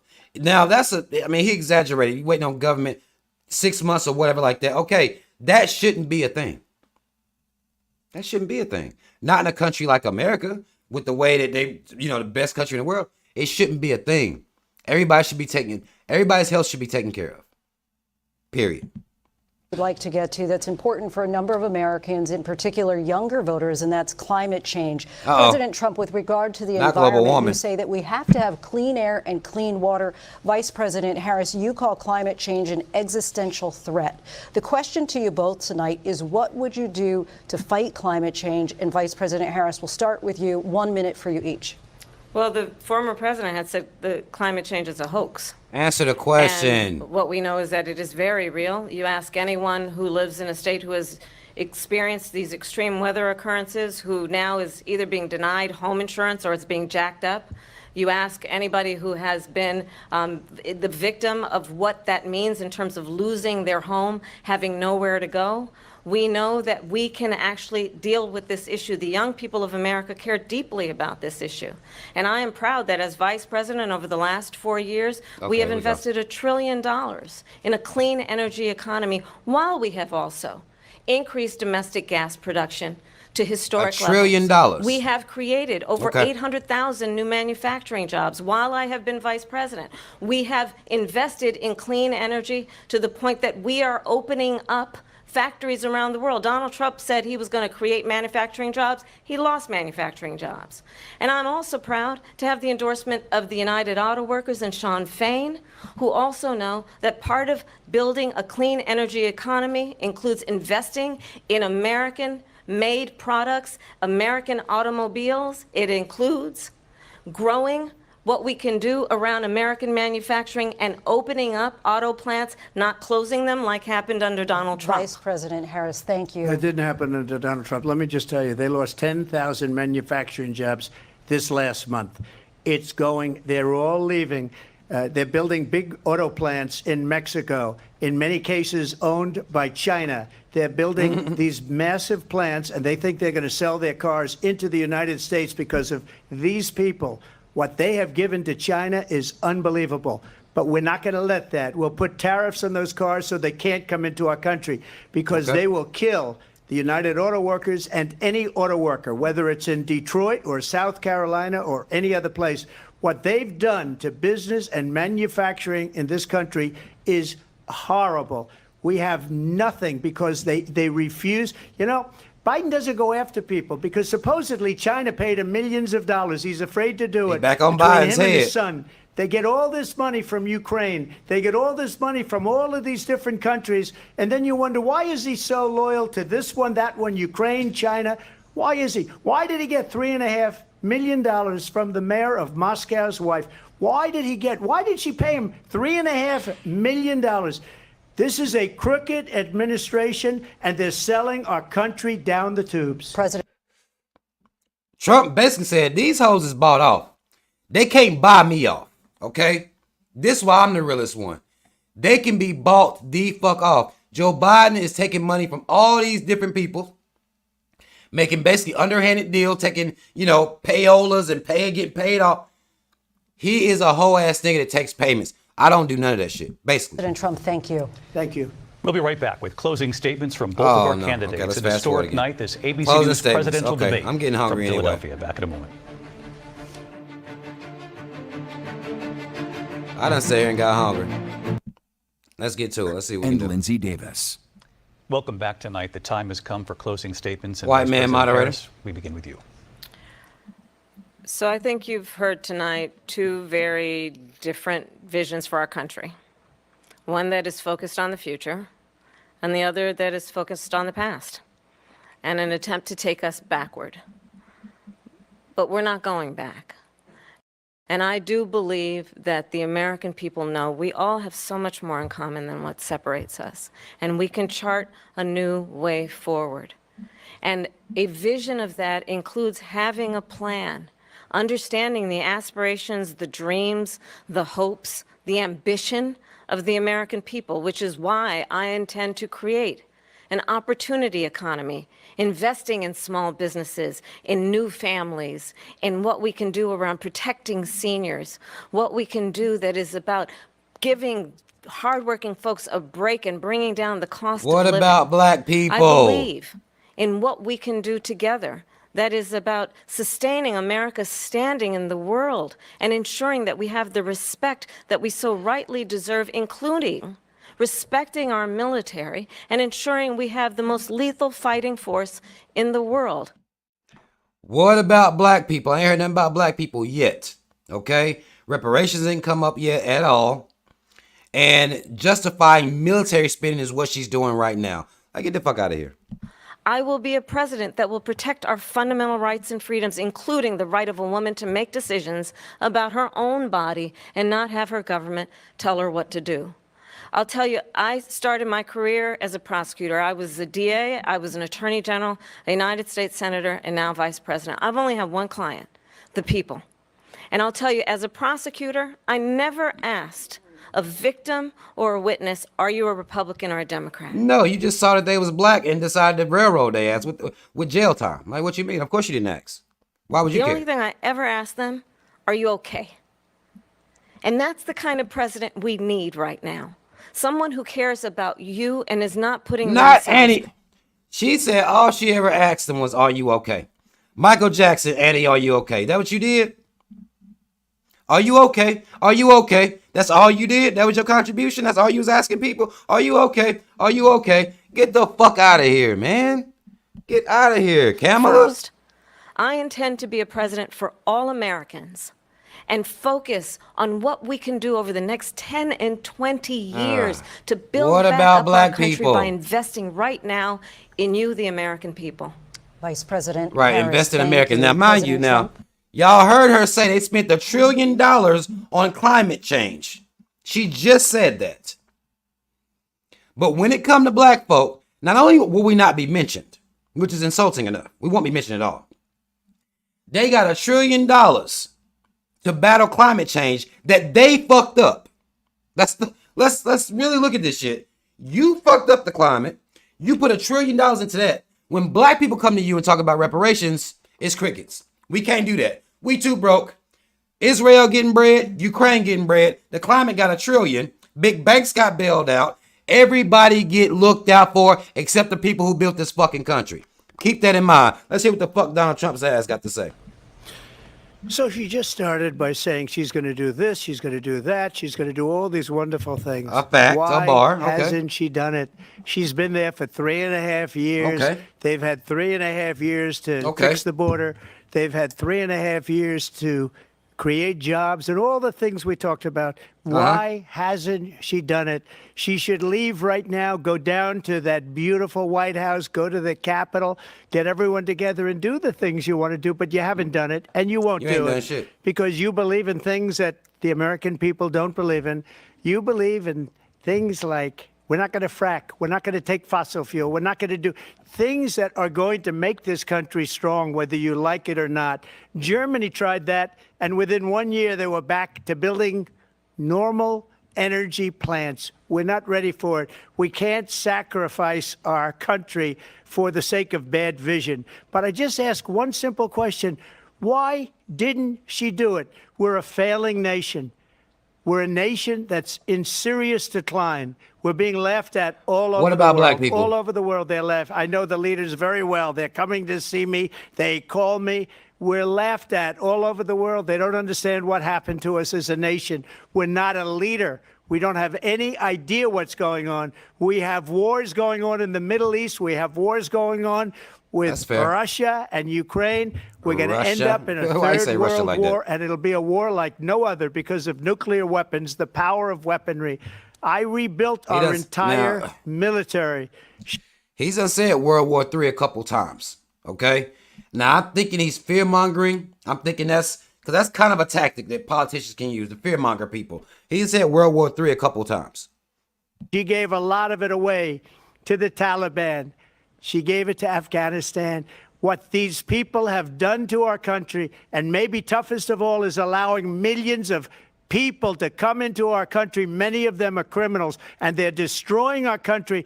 The worst president, the worst vice president in the history of our country. President He Trump, loves saying shit like thank you. that. And that hold is on, our... hold on. Let me get that shit out of here. Hold on, y'all. That was the end of it. Listen, I really hope that you guys enjoyed spending this time with me as we went through here and broke this shit down. Let me tell y'all something. Let me just say, when it comes to politics and politicians, I understand the game, okay? So it makes me be able to hear both sides and speak to and about both sides and criticize both sides fairly and evenly. Both of them still anti-black. I didn't hear nothing about our people in particular, even though they campaigned to us, and the Democrats in particular. Kamala should have been talking about black people a lot because they rely on black people voting for them. Now, again, I do not believe that the popular vote matters. I don't think that you're going into a booth and you're changing the fucking world. It's not happening, okay? Because this is an oligarchy. This is a plutocracy. This is not a democracy in any type of way. You don't hear them talk about the Electoral College. You don't hear them talk about all these bailouts that they give everybody but the actual American people. They don't do that, okay, in any type of way. And no form of this government does that in any type of way. Working class people on voting day, whoever, if they change into the guards, don't matter what happens, you're going to be taking your ass to work. Okay? Good chance you need a part-time job just to make it out here. And that's whether they fix inflation or whatever the fuck they claim they're going to do about inflation, because that shit's not even real. We've talked about that here before. What you're going to have to do is work your motherfucking ass off. That's what you always have to do. That's what you have to do whether it's a Democrat. That's what you have to do whether it's a Republican. That's what you have to do the whole time. And at some point, you're going to understand that your power is not in a voting booth. It is with your labor. Okay? It's with your energy, your work energy. That's your power. It is not at a voting booth. It's not putting on a fucking sticker. It's not arguing amongst yourself about who the best candidate, whether they're Republican or Democrat. Because all of them are what they're going to do at all times is take your money and send it out when the money should be in. There's no reason anybody in this country should have dirty water at all. That shouldn't even be a real thing. There's no reason we should have the homeless population that we have. That shouldn't be a real thing. There's no reason that we should not have universal health care. There's no reason that every job should not be paying a livable wage. So therefore, a person does not have to work themselves to death to make ends meet. And they want to force everybody to have children. The cost of kids done went up. Okay? The cost of children done went up. Plain and simple. But do they talk about programs that can help with this outside of the $6,000 tax credit? People gonna need that just to maintain. That's not taking care of no fucking newborn. That's not dealing with the 5 years of daycare they may need if the parent has to work. They're not talking about real shit. This is why I look at this, why I can go follow along with it. I can laugh with him and all this shit. But when it comes down to it, all these motherfuckers are full of shit and they have no interest. You didn't hear working class not once. They talk about the middle class and they won't even define what the fuck that is. What range is that? What does that even mean? Is Donald Trump a better president, a presidential candidate than Kamala? No, both of them trash. The entire system is trash. And until we come to grips with that, We're going to keep running on this wheel. We're going to keep, doing what the fuck they tell us to do. We're going to keep believing that we just keep voting and voting and voting and voting. And maybe it matters who your mayor is. Maybe it matters who your governor is. No, the fuck it don't. Your gas price is still going to be high if they high. The food price is still going to be high if they high. They're still going to target black people in particular, because I'd be damned if I'm going to sit here and talk about Ann Brown. I don't give a fuck about Brown. I'll let AOC talk about brown people. Black people are going to be targeted by this fucking system no matter who's in office, because our bodies fill these private prisons. You hear them talk about private prisons? No, you don't. They don't talk about real shit that affects us in a real way. They just hoping that we stay on this motherfucking hamster wheel and keep trying. That's what they hope. Okay? Now, hopefully, y'all made it through here with me. I appreciate y'all for taking this time with me. Y'all know, my team, B123, we understand what politics are. We understand that we spell Republican with 3 Ks. We spell Democrat with 3 Ks. We spell America with 3 Ks. And we understand that this is a fucking corporation. Okay? That's what the reality is. That's the reality. These political pundits, whether you got white man moderator or Kamala adjacent moderator, they won't even ask real questions. They're not asking no real shit. Therefore, the candidates don't got to say no real shit, because they're not asking real questions at all. You shouldn't have told me you spent $1 trillion on climate. Why the fuck you tell me that? Why'd you let anybody hear that? You spent $1 trillion on climate. So, okay, you're going to make sure that the sun or whatever the fuck y'all doing, because a lot of the times the government is actually modifying the weather themselves, actually. But what you're going to do is you're going to spend $1 trillion on the climate. Meanwhile, the people are sick and dying. What does it matter what the climate is doing? What does it matter how warm the earth going to be in 100 years if everybody out here fucking hungry and homeless? It doesn't matter. You could have took that trillion and put it into the people. Okay? That's what they won't do. That's what they refuse to do. And if before anybody tell me I need to come motherfucking vote, what I would tell you is that they need a motherfucking candidate I can vote for. And they don't exist. And particularly in a two-party system. They don't exist. Everybody is bought off and paid for in some type of way. It just is what it is. The system is corrupt. Okay? It just is what it is. Now, I'm going to go eat some food. Matt, love y'all. I hope y'all hit that like button. We had a good time here tonight, hopefully. I can't wait to see some of the comments that I'm going to have on this video. Don't come here arguing with me about how I feel about politics or trying to convince me that it's real. You can't convince me that this shit is real. All this shit is trash. All of it is rigged. It is all an illusion. And as long as we buy into the illusion will continue to be our reality until we decide to change it. Until we stop being afraid and go change it. Okay? Matt, love to y'all. Shout out to you, Rob. Y'all know what the fuck it is. Black first, second, and third. I'm out.